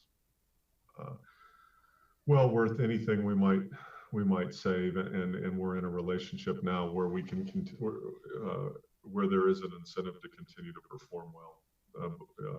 Before, when you're self-insured, there's a dollar to dollar incentive to perform well. Now we're spreading that out over a pool, but we're also, the price is much more certain. That might be some funds that are available to the commission at this budget or a subsequent budget, but I would caution you that they probably wouldn't be available to an expense that's recurring from budget year to budget year, that they would maybe be more appropriate for a one-time budget expense that you're looking for a way to fund. So can I ask just a quick question? So these expenses that you list in 2019 and 2018 as claim payments, I mean, those are, they vary by $40,000. Is over time, Allie, you're saying that those are going down, or is that where you keep that 50,000 just in case, or? Yeah, this is Allie Medina. Yes, those payments vary. We did have more claims that we were paying, and so those have decreased over the years, but we still have a number that are still in our books, which we then budget that 50,000 just to cover those additional claims that are still on our books. Thank you. I've got a question for Randy, if I can see his unmute button. All right, there he is. Randy, what's the look back? How far removed from our era of being self-funded do we need to be before we're fairly sure that there isn't going to be claims made against the city's plan when Yeah. we're self-insured? I would say 2 years to be safe. So we're way past that. Yes. Okay. So yeah, these. Yeah. Okay. Thanks.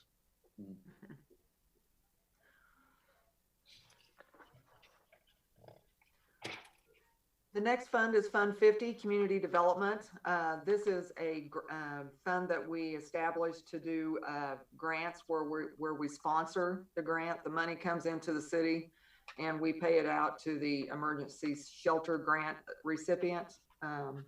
So this is just, but we budgeted $75,000 both years in case we do apply for those grants for those agencies.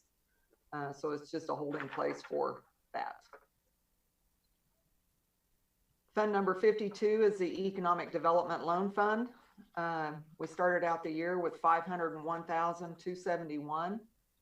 We have one loan with Robinson Discount Furniture that's still current. They pay us roughly $18,000 a year back on their loan.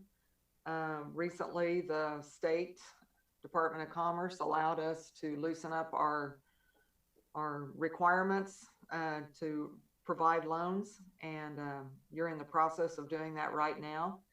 You have $504,000 that you are looking at providing in 2020 to local businesses. We have $3,000 in consulting fees. So then that leaves us with roughly $12,000 in the fund at the end of the year. Those loans that you are providing for this year, they only have to pay back the interest the first year. I'm not budgeting much for revenue in 3170.01. But then in the second and third year is when they would pay back the principal. So that would be in 2022 and 2023. You could have money available for $77,000 in new loans in 2021. And then that would balance out the fund at zero at the end of 2021. Any questions there?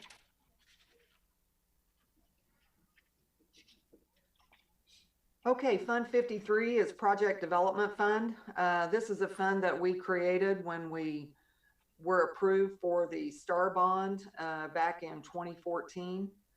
So in 2015, we started budgeting an amount that the city would not be receiving in sales tax in the general fund, and we put that amount in here until the STAR bond actually started. So we did that for 2015, 2016, 2017, and 2018. We had 4 years of transfers that we put into this fund to use for city capital projects. We also created a downtown project fund for approved projects for renovation of downtown buildings. That's worked out very well. We did have a small special assessment project that we did at Eagle Crest, where we were paying back the special assessments for the roads to the developer. That's why you see the special assessment revenue and then the reimbursed special assessments coming out in previous years. But we do have a little bit of money left over. We carried over $471,393. We're not putting in any funds at this time. We do have city capital project money budgeted for this year at $151,000. There's nothing designated for it. Carrying over $323.90 into 2021. No really new revenue coming in except for that loan repayment that we have for the energy efficiency loan that we have for the one business here in town. They pay us, and then we have to pay the KCC. We budgeted $50,000 for a city capital project and carrying over cash of $273.90 into 2022.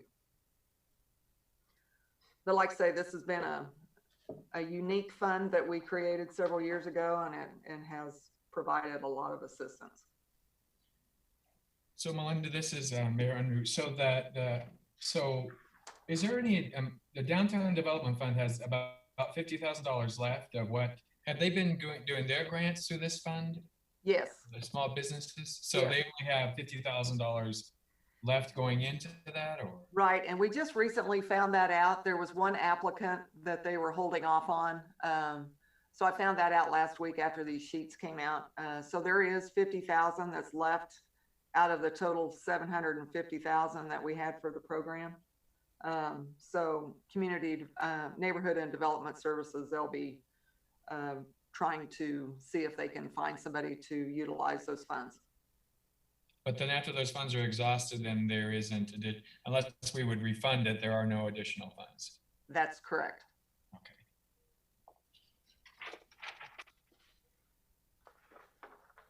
Fund number 58 is housing. The Housing Authority, they pay the city in a pilot program check. And what that is payment in lieu of taxes. So they don't pay property taxes, but they pay our portion to us. And we decided, you know, instead of putting that in our general fund, that we would set it up as a housing fund, and over the years, build that fund in case Pershing Manor needs a capital project done. We can use these funds for it. It's just a holding place to do maybe a parking lot for them, or do something over on the west side of town with their housing property over there. So we carried over $50,165 into 2020. $27,835 is what we're receiving in 2020. So we have $78,000 in the fund, and expect more revenue next year. And we're budgeting the full fund at 106. The very last fund that we're going to look at today is the utility deposit fund. We have to hold customer utility deposits separate from all of our other funds. We have $505,979 in utility deposits.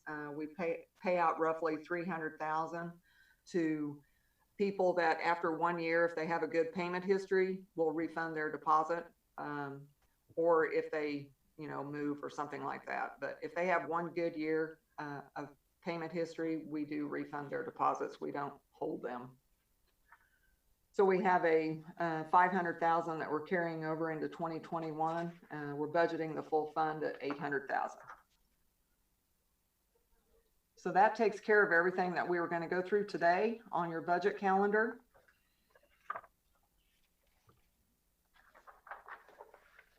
I will need to put in your next meeting's budget worksheets into your notebooks. So sometime if you're in the area, if you want to call, we'll run out and pick up your book from you. And if any of you would like to have meetings on any of this information, Matt and I are both available to do that for you.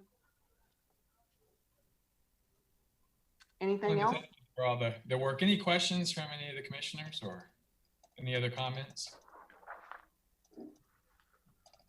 Thank you. And Matt, I don't know if this would be a good time for just one function break, and then we can come back and talk about how we want to move forward. So that sounds good. I would ask everybody mute their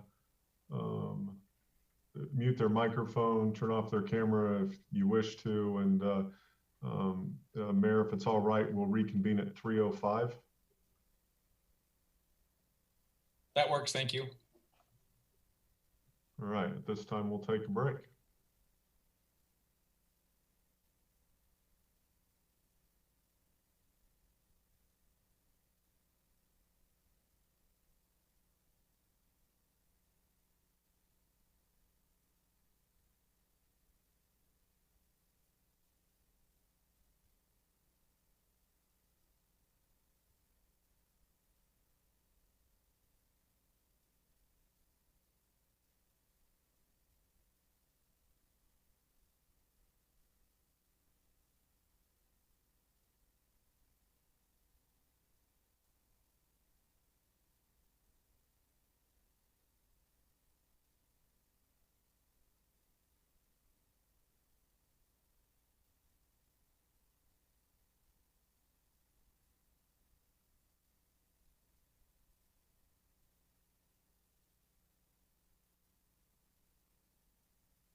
So this is Mayor Unruh. I do show that it is 3:05, and so we're going to go ahead and call the meeting back in session. I do see the commissioners have returned and our city clerk is here, and also our city manager via Zoom with camera.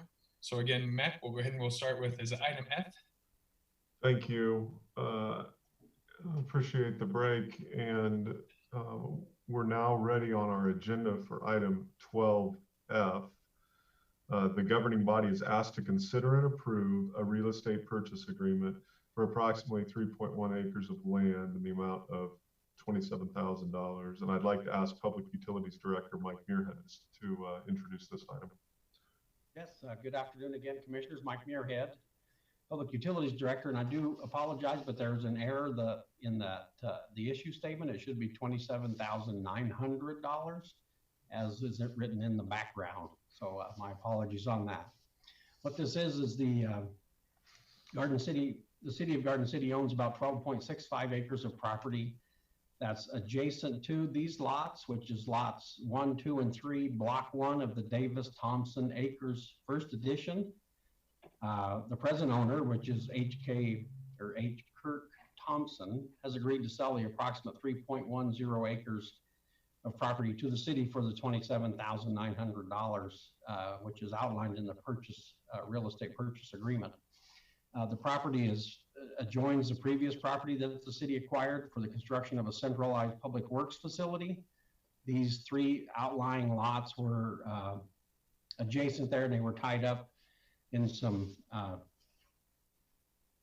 legal issues, I guess you could say, for a while, and so we couldn't acquire them at the time the rest of it was acquired, but we moved forward and got them now. Certainly working with the city attorney to get all of this squared away, and we would recommend that you authorize the mayor to sign the purchase agreement for $27,900, or you could approve not to do it, but we would recommend that you do it. And then the funding for this comes out of that GL code 07551-511-6030 land purchase, which is part of the solid waste fund that was used to purchase that other property. And I'm happy to answer any questions you might have. Does anyone have any questions for Mike or any discussion? Okay, with that, we'll go ahead and we'll call for a motion.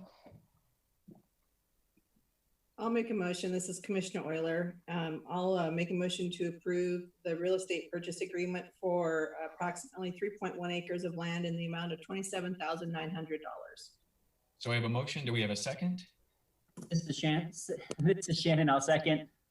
Okay, so it's been moved and seconded. So I'm going to make sure I do this right. If you're in favor, aye. Opposed, nay. And we'll go ahead and we'll do the roll call. So Commissioner Cessna. Aye. Commissioner Ortiz. Commissioner Euler. Aye. Commissioner Dick. Aye. And Mayor Unruh, aye. Thank you, Mike. Thank you.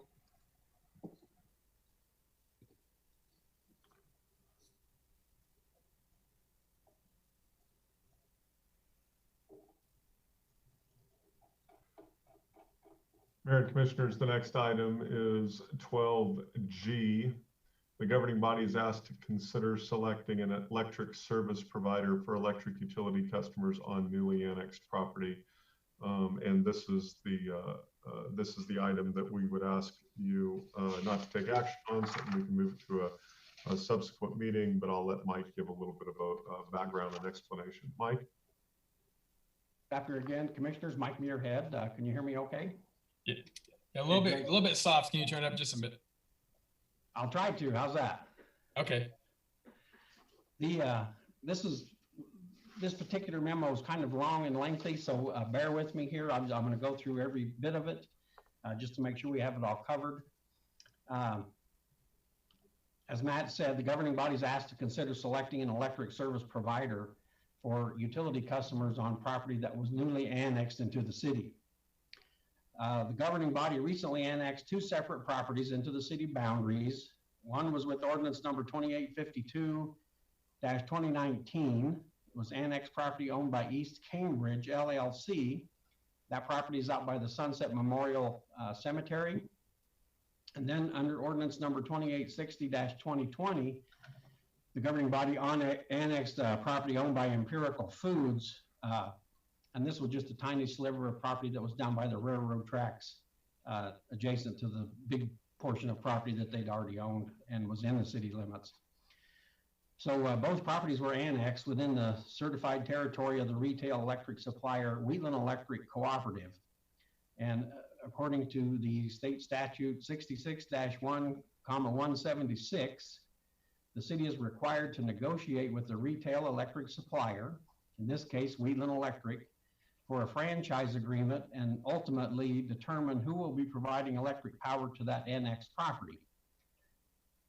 At the writing of all of this and put together, Wheatland's legal counsel had notified the city's legal counsel that Wheatland was not interested in, nor was requesting a franchise agreement to serve electric power to these annexed properties. However, when making the selection of a retail electric supplier, the city is required to consider certain factors according to the state statute, but not limited to, and then here's the following.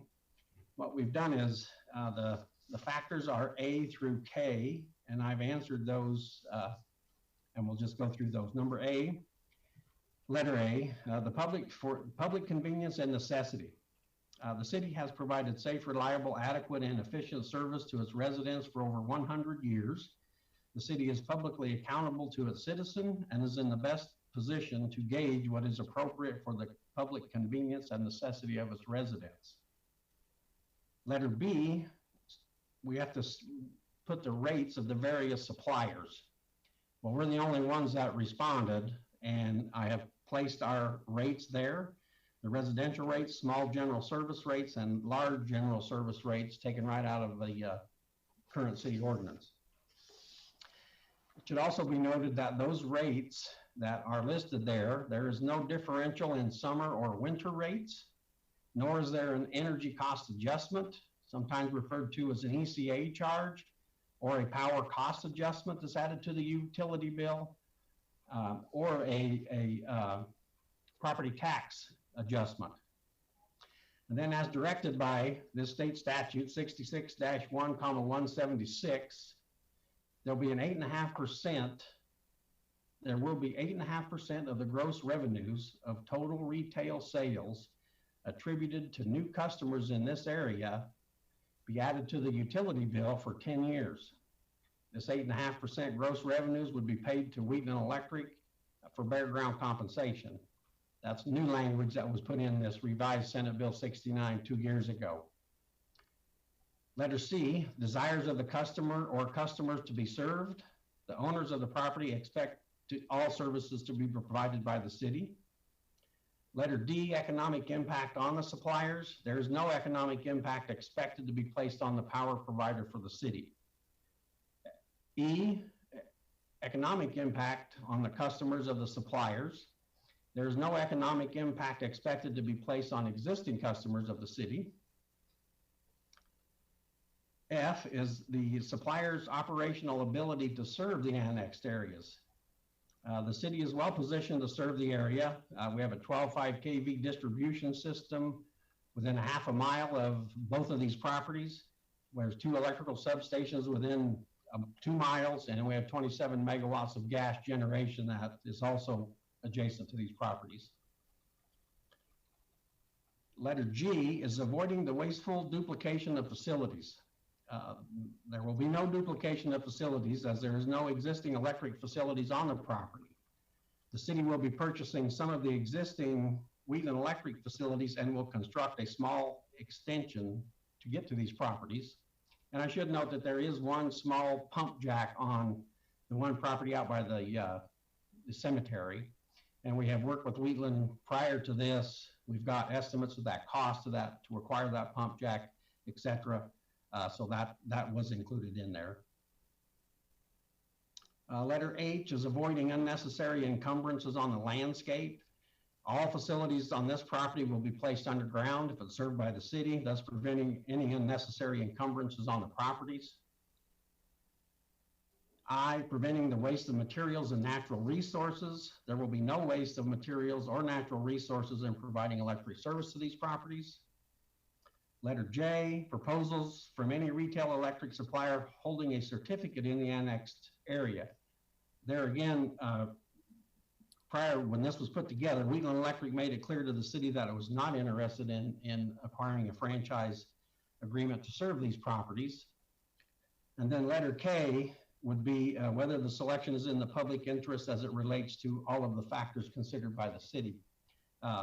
This is ultimately your decision that we are requesting be delayed, postponed, until we can give Wheatland Electric an opportunity to respond to their, once they found out that we included all this information, prior to that, I showed them that this is what was going to go in front of the city commission, and did they have any pertinent information they wanted to be made part of the public record. I did not get a response to that, but Wheatland's legal counsel responded to our legal counsel saying that they realized that they did not realize at the time that the 8.5% additional charge would be tied to these customers. Therefore, they wanted an opportunity to talk about that. So our legal counsel made it clear to them that if they make is to provide us with, are there any circumstances where Wheatland would want to negotiate a franchise for the city in these annexed areas? And if so, please provide us that documentation for you, the city commission, to consider pursuant to that state statute 66-1,176.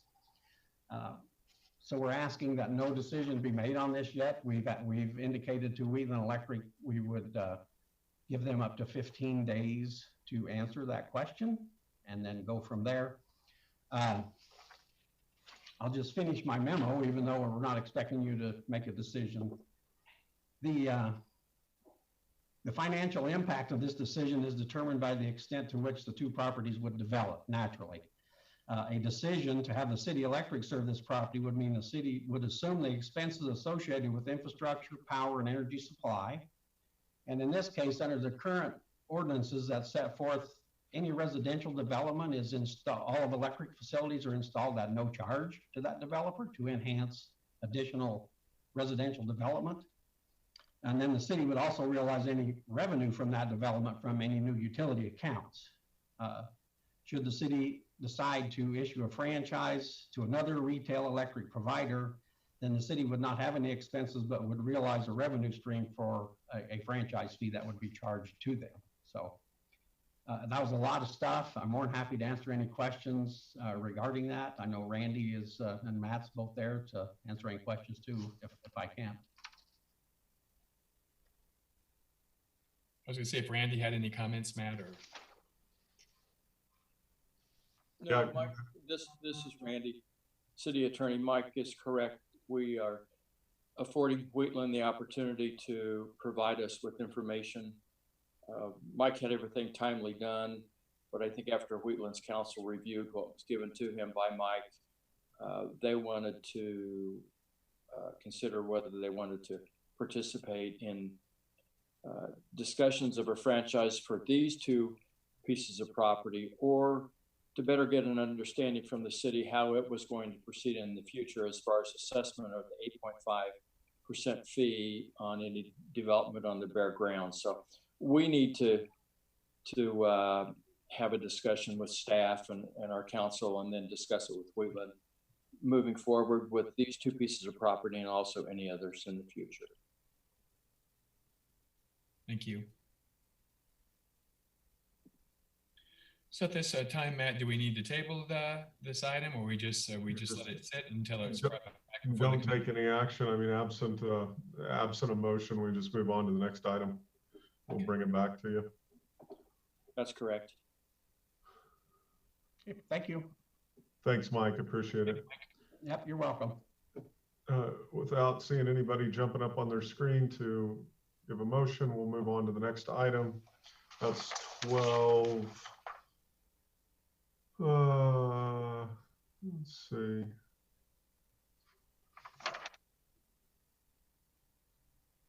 H, the governing body is asked to consider and approve the following applications for emergency loans using Community Development Block Grant Economic Development revolving loan funds held by the city. And I'll start with Finance Director Melinda Hitz, who may give a quick overview. You approved the program at the last meeting. And then we're going to present once, and then Jay, well, essentially the rest of the items up until the consent agenda are the loans themselves. And so, Melinda, would you like to start?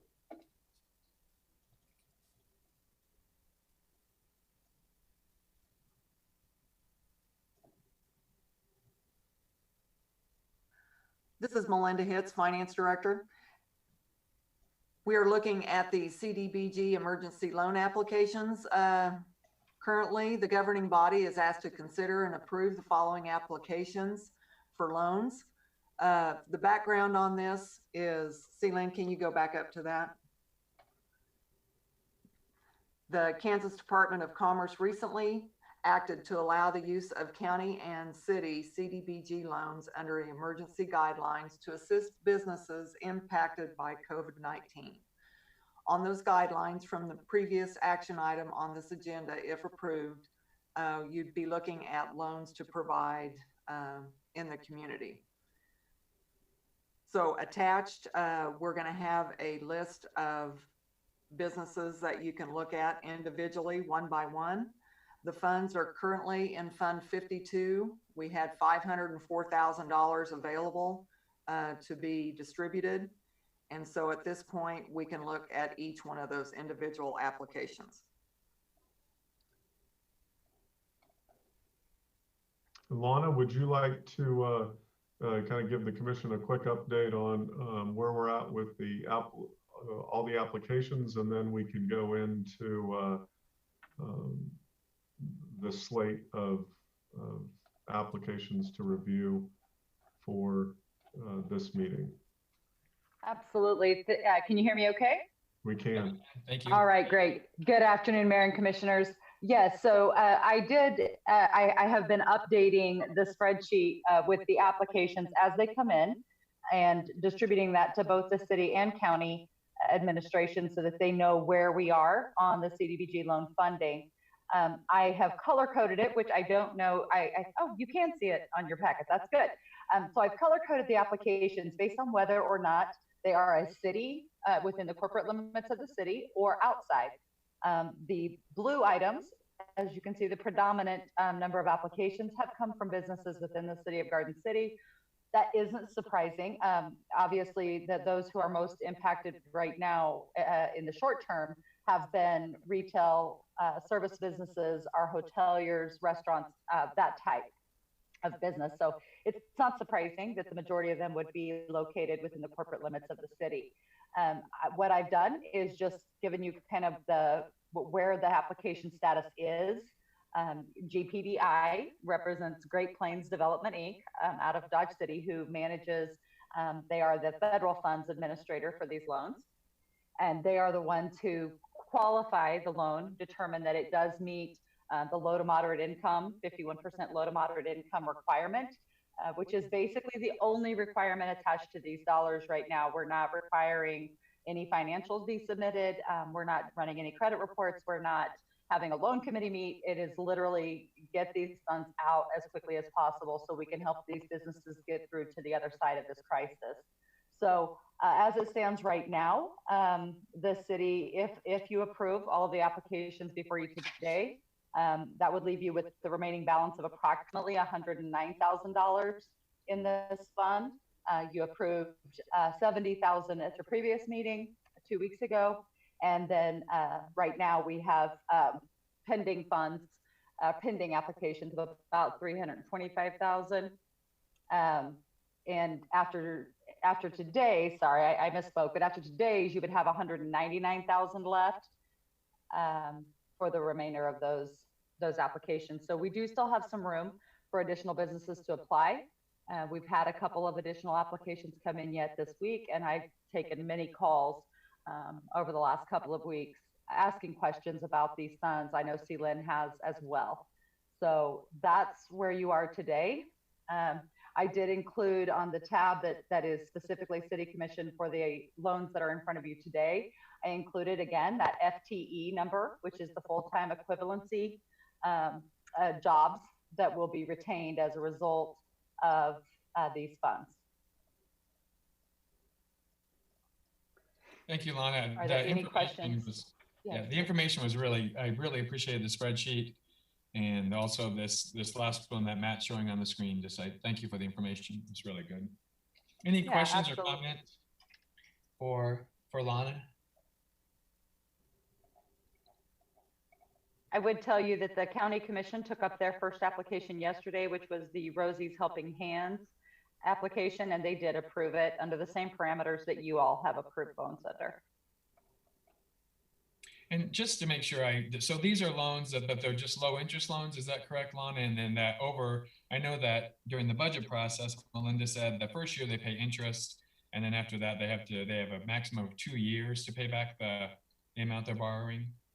Right. So the parameters that you all accepted at your last meeting was to offer the emergency loans, number one, and agreed to follow the guidelines that Department of Commerce allowed us to follow, which really reduced that application burden, if you will, and took a loan committee out of the picture. So you agreed that you would offer those loans at 0.5% interest. The maximum term that we're allowed to do is 3 years on working capital loans, which is what these all have to qualify under. So the city graciously allowed for the first year of the repayment to be interest only. So they will pay, yes, all of the principal and interest then will be due in the last 2 years of their payment. Does that answer your question? Yeah, thank you for the refreshing of that. Yeah, I appreciate that. Thank you. So Mayor and Commissioners, there's actually no vote on item H. That was the presentation. It's a little bit of working with the Novus agenda system. The actual loans themselves are items I through Q.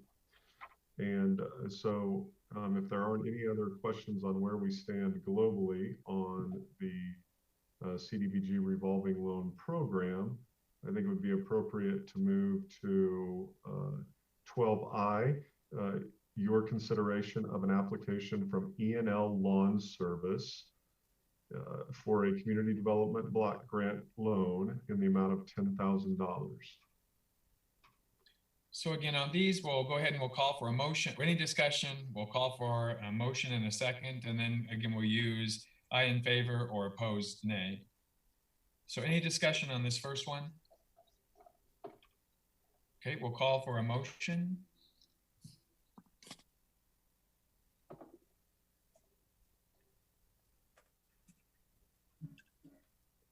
This is Commissioner Euler. I'll make a motion to approve an application to E&L Lawn Service for Community Development Block Grant Loan in the amount of $10,000. So it's been moved. Do we have a second? Commissioner, a second. So we have a motion by Commissioner Euler, a second by Commissioner Cessna. So I'm gonna go ahead and do a roll call, and then again, in favor, aye, opposed, nay. Commissioner Cessna? Aye. Commissioner Ortiz? Aye. Commissioner Euler? Aye. Commissioner Dick? Aye. Mayor Unruh? Aye. Okay, next one, Matt. Commissioners, 12J, you're asked to consider and approve an application from El Zarape for community development block grant loan in the amount of $35,000. This is Commissioner Ortiz, and I make a motion to approve the community development block grant for El Zarape in the amount of $35,000. So we have a motion. Do we have a second? Commissioner Euler, I'll second. So it's been moved and seconded. Again, in favor, aye, opposed, nay. So Commissioner Cessna? Aye. Commissioner Ortiz? Aye. Commissioner Euler? Aye. Commissioner Dick? Aye. Mayor Unruh? Aye. Okay, motion carries.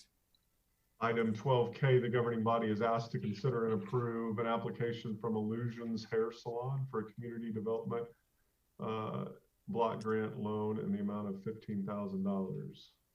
Any discussion on this one? Do we have a motion? I make the motion to approve the Brock grant to Illusion Hair Salon for 15,000.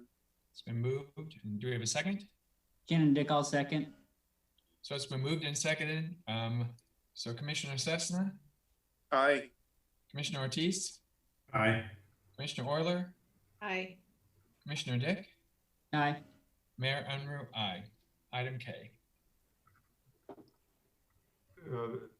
Just approved item K. This is item 12L. The governing body is asked to consider and approve an application from Pinky's Grilled Cheestro for a community development block grant loan in the amount of $15,000. Any discussion on this item?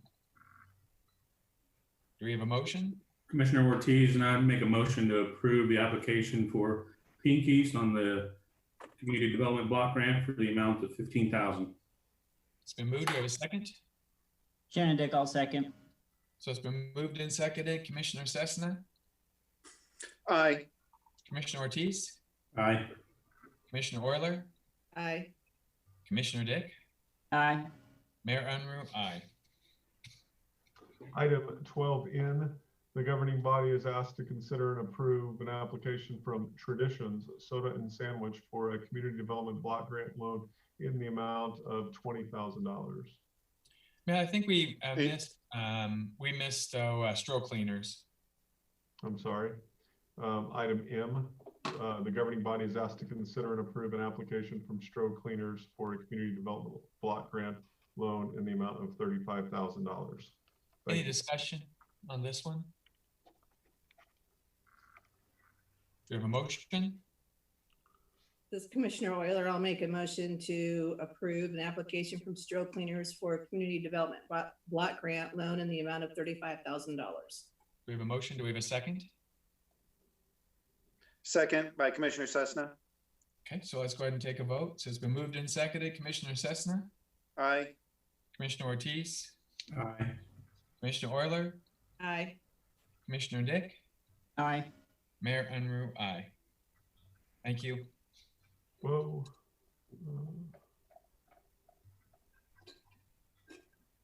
Item 12N, correct? The governing body is asked to consider and approve an application from Tradition Soda and Sandwich for a community development block grant loan in the amount of $20,000. Any discussion on this one? Do we have a motion? Move that we approve the application from Traditions for community development block grant loan for the amount of $20,000. We have a motion. Do we have a second? Commissioner Euler, I'll second. So it's been moved and seconded. We'll go ahead and take a vote. Commissioner Cessna, Aye. Commissioner Ortiz, Aye. Commissioner Euler, Aye. Commissioner Dick, Aye. Mayor Unruh, aye.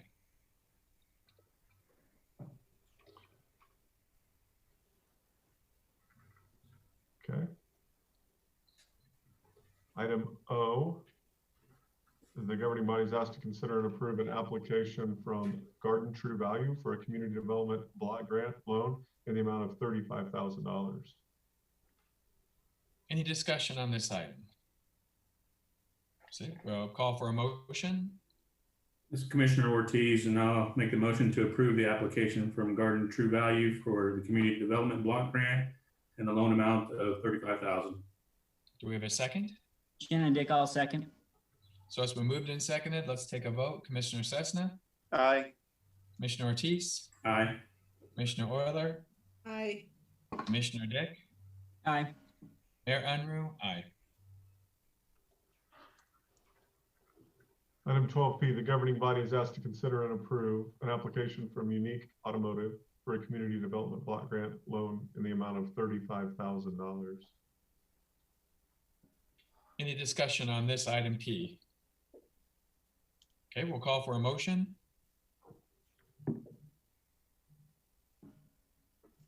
Go ahead. No, go ahead. Commissioner Cessna, I'll make the motion to approve the block grant for 35,000 to Unique Automotive. So we got a second. We have a motion. Do we have a second? Commissioner Euler, I'll second. So it's been moved and seconded. Let's take the vote. Commissioner Cessna, Aye. Commissioner Ortiz, Aye. Commissioner Euler, Aye. Commissioner Dick, Aye. Mayor Unruh, aye. Okay. Item Q, the governing body is asked to consider and approve an application from YMCA of Southwest Kansas for a community development block grant loan in the amount of $35,000. Any discussion on this one? And then I'm gonna make sure before we do, I'm gonna excuse myself from the vote. So Commissioner Cessna, will you take over this one and then we'll go ahead and have you run this one? Sounds good. I'll ask for any discussion on this item. None being, I'll ask for a motion for this item. Commissioner Ortiz and I'll approve to the application from the YMCA Southwest Kansas Inc. for the Community Development Block Grant and the loan amount of $35,000. There's been a motion. Is there a second? Ken and Dick, I'll second. There's a second. We'll take the vote. Those in favor say aye. Opposed, nay. Commissioner Cessna, aye. Aye. Commissioner Euler? Aye. Commissioner Ortiz? Aye. Commissioner Dick? Aye. Thank you. Thank you, Commissioner Cessna. I appreciate that. I'm sorry. It was the last minute. Of course, you handled it like a pro, so. That's all right. That concludes. Thank you, first of all, and thank you to Lana. You know, she's really helped facilitate applications getting through. The commission approved this program at the last meeting a couple weeks ago, but when the state relaxed the requirements, we knew in visiting with Melinda, we knew we had funds available, and if they could get out there and get used, that would be great. And she volunteered to take on the administrative responsibilities of getting kind of the scope of the program put together and getting the messaging out. And you know, without her, we wouldn't have been able to pull this off. And so now there's 2 businesses from the last meeting and several businesses, as many as 10, I think, in this round, 9 or 10, that are getting some much needed assistance. It's a very favorable loan, and we hope that helps those folks out, and certainly appreciate the FCDC's effort in getting that done. Also Great Plains and spooling up pretty fast. They're not just doing this for us, they're doing this for a lot of cities that have these funds available. And so getting the loan documents put together that reflect the new program versus the old program wasn't an easy undertaking, but now that they've got them, I think they'll be able to move pretty fast. And so big thank yous. Mayor, we're ready for the consent agenda. And if nobody wants to pull an item off, the appropriate motion would be to approve consent agenda's item R1 through R5. Yeah, I would make a motion. This is Mayor Unruh. I'd make a motion to approve items R1 through R5. Do we have a second? Commissioner Euler, I'll second. So it's been moved and seconded. Again, we're going to call for a vote. Commissioner Cessna? Aye. Commissioner Ortiz? Aye. Commissioner Euler? Aye. Commissioner Dick? Aye. Boy, we're getting better. We're getting better. I just at this, not that I want to do this long term, but we've made improvements. So yeah. And we're ready for commissioner reports. That takes care of all our business items, Mayor. Thank you. So Commissioner Cessna, we'll let you be the first. And unfortunately, when you get to go first, you get to do all the good stuff. And so lots of times it's just a ditto, but especially. So Commissioner Cessna. Sure. I'd like to congratulate the electric department and Ken Portoff on receiving the Certificate of Excellence in Reliability from the American Public Power Association. Great to see their work for our community and keeping the lights on and the electricity going. Talking about electricity, I heard from a few people personally thanking me and the commission for what we did at our last meeting for the $50 credit to their electric bill. The gesture has gone a long way. mentally as well as financially for people during this unprecedented event that we're living through. Yeah, I know we talked a little about earlier, you were talking sidewalks, been out for a few little walks to just get outside, but notice the sidewalk around Valley View Cemetery is a really good addition and adds to the connectivity and walkability in our community. Also, the new archway at the cemetery really looks good. Great to see the new voice control switch at the airport being installed. This enhances the safety operations at the airport. It's also good to see the new beacon light up and running at the airport. Hopefully we can get over 40 years of operation out of it as we did the last beacon light. Hopefully we can save the old one, or we did save the old beacon light for display somewhere, or just have it as a memory. The other thing, if you haven't done it yet, please fill out the census. It's never been easier to respond to the census on your own. I know us all staying at home, we're looking for things to do, and if you haven't done it, the census is one of the good things that you can do online. Your response helps to direct federal funds to local communities for not only schools, but roads and other public services. It's safe, secure, confidential. Your information and privacy are protected. Maybe we can get an update on where we're at with the census in the community at another meeting. I also saw on the city's Facebook page that there is going to be a Kansas Appleseed hosting an online event with question and answers, and that's going to be offered tomorrow at 2 o'clock about the census. So tune in for that tomorrow at 2 o'clock if you're got any questions about the census. I also been keeping up on kind of what's happening across the nation, and I know the president's laid out the guidelines to reopen the country, and we're starting to see areas of the nation start to reopen slowly. I'm hopeful that we'll get to that point sooner than hopefully later in our community. I believe that local control of how and when we reopen is critical in being successful when we get our community up and running and started again. And again, stay safe out there, everyone. It's important. That's all I've got. Thank you. Thank you, Commissioner Cessna. Commissioner Ortiz. All right, well, thank you. Yeah, I would like to just pretty much keep it short. Commissioner Cessna kind of hit everything I had on my list, and a little bit more too. So just the fact that the census, I'd like to just hit on that again. We do have to just stay on top of that as far as getting everybody involved to get online and do the survey. So everybody counts, and we'd like to just make sure that we get everybody from this area. So also would like to extend the congratulations all around to everyone who's participated in getting things handled for us in this region.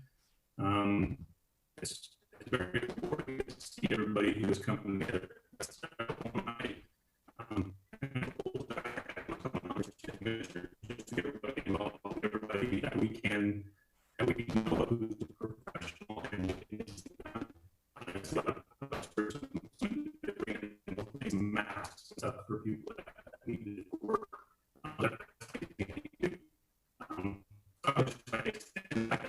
We are just staying healthy. We hope that we can get back to a regular normal, which we don't know if it's going to be normal like it was before, but hopefully a regular normal for all, and for everyone to stay healthy and just to continue to get a little bit of exercise if you can here and there. Use those trails, use those sidewalks. I can't find a bicycle that fits me at Target anymore, so I just have to use my legs now, but it works. So if you could just get out, get a fresh air. It's raining outside right now, but it smells wonderful. So I just pray for everybody, miss everybody, and I love you guys all. So thank you. Thank you, Commissioner Ortiz. Commissioner Euler. Well, I've been able to get out on the trails. I was on Tally Trail last night, and I was surprised at how many people were out And I was really impressed with the social distancing that people were abiding by, both on bicycles and walking their dogs and cleaning up after their dogs, which is also very important. But I appreciate the fact that I'm starting to see more and more people, wearing masks or, just a quick hello and sticking within the 6-foot distance. And I certainly do appreciate that, especially when I make my weekly trip to the grocery store. So that was something that I thought was really great. I've also was able to attend the legislative coffee, and even though it was done via Zoom, it was done very well. And I appreciated the opportunity to hear from our legislators to find out both on the state level and how they're fighting on the federal level as well. And so it was a really interesting coffee. And I know that they're looking at doing it again in May. And so I look forward to that. I wanted to recognize, I know that Commissioner Dick's been doing a lot of work with the COVID-19 resource group, and I appreciate all of the shields and masks and everything that that group has been able to put together and accomplish, just gathering our resources and working with people. And it's funny how our transparencies back in the day, I had a whole pack I need to get to him, but it's just been really fun to see just everybody working together to make those things happen. And I think that's been one of the things that I've appreciated the most through this, is the fact that we really do work well together. And even though it's hard times and we're nervous about the future, at least we can look at today and say, hey, at least we accomplished this. So hats off to you guys.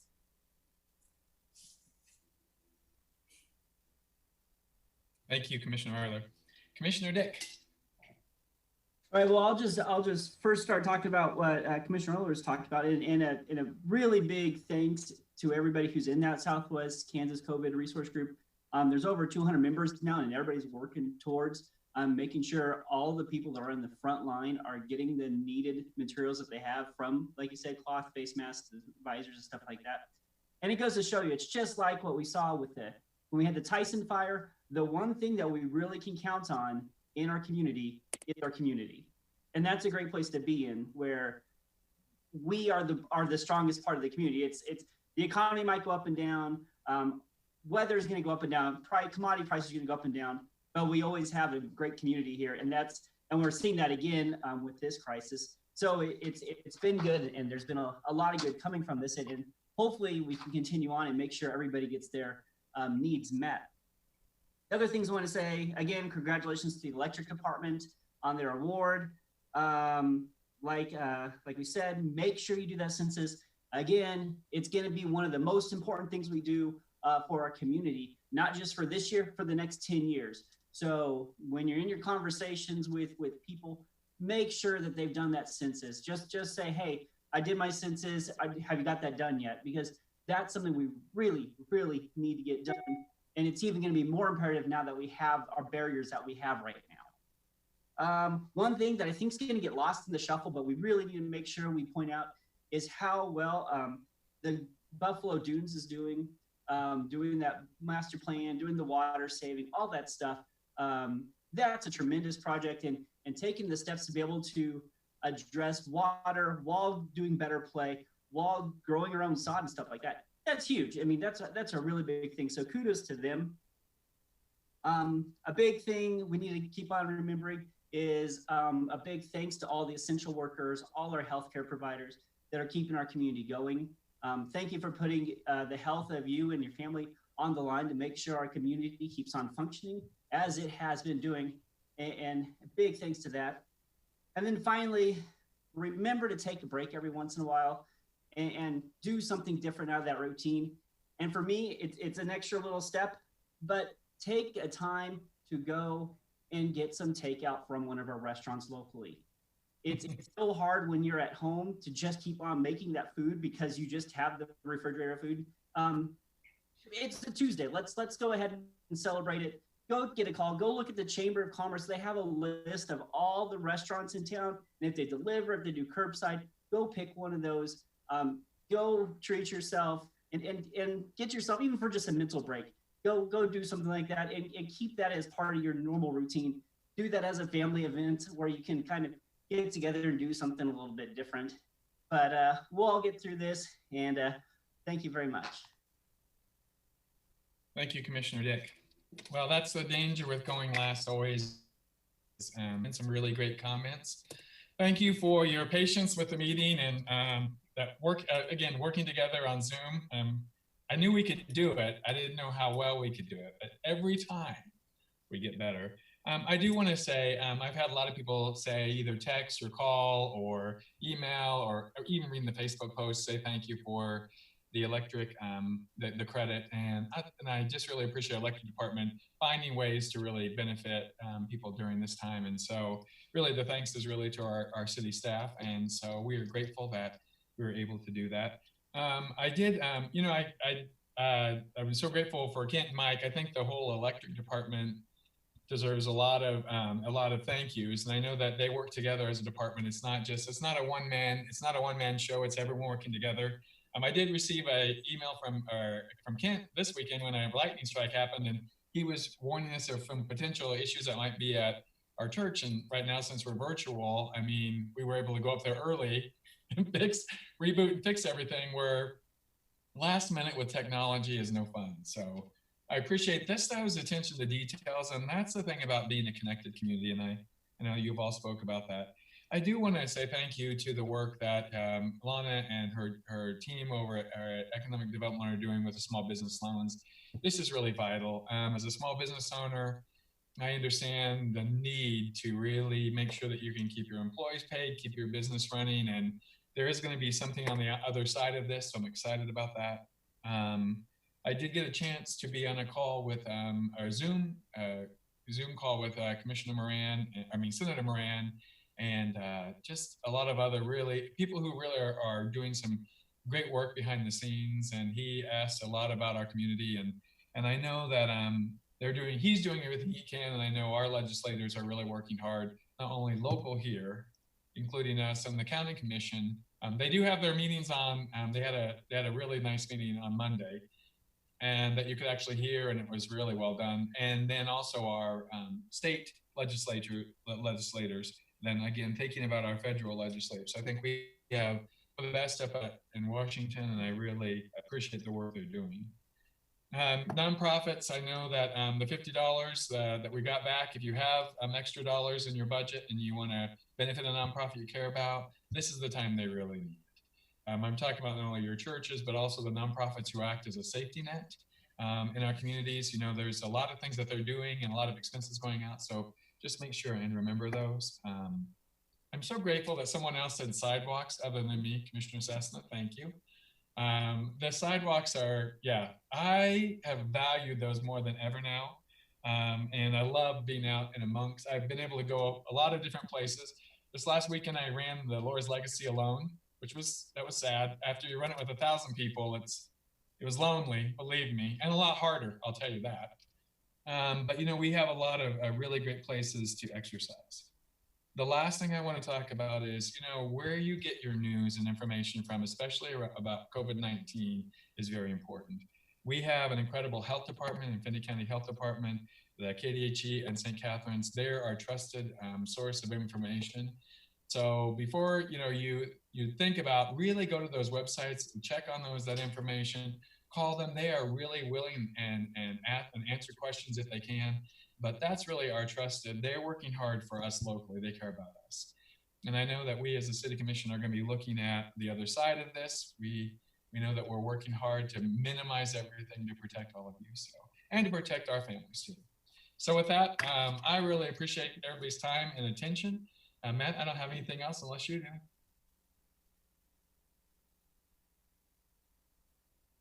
Okay, well with that, then we'll just adjourn the meeting. Thank you so much.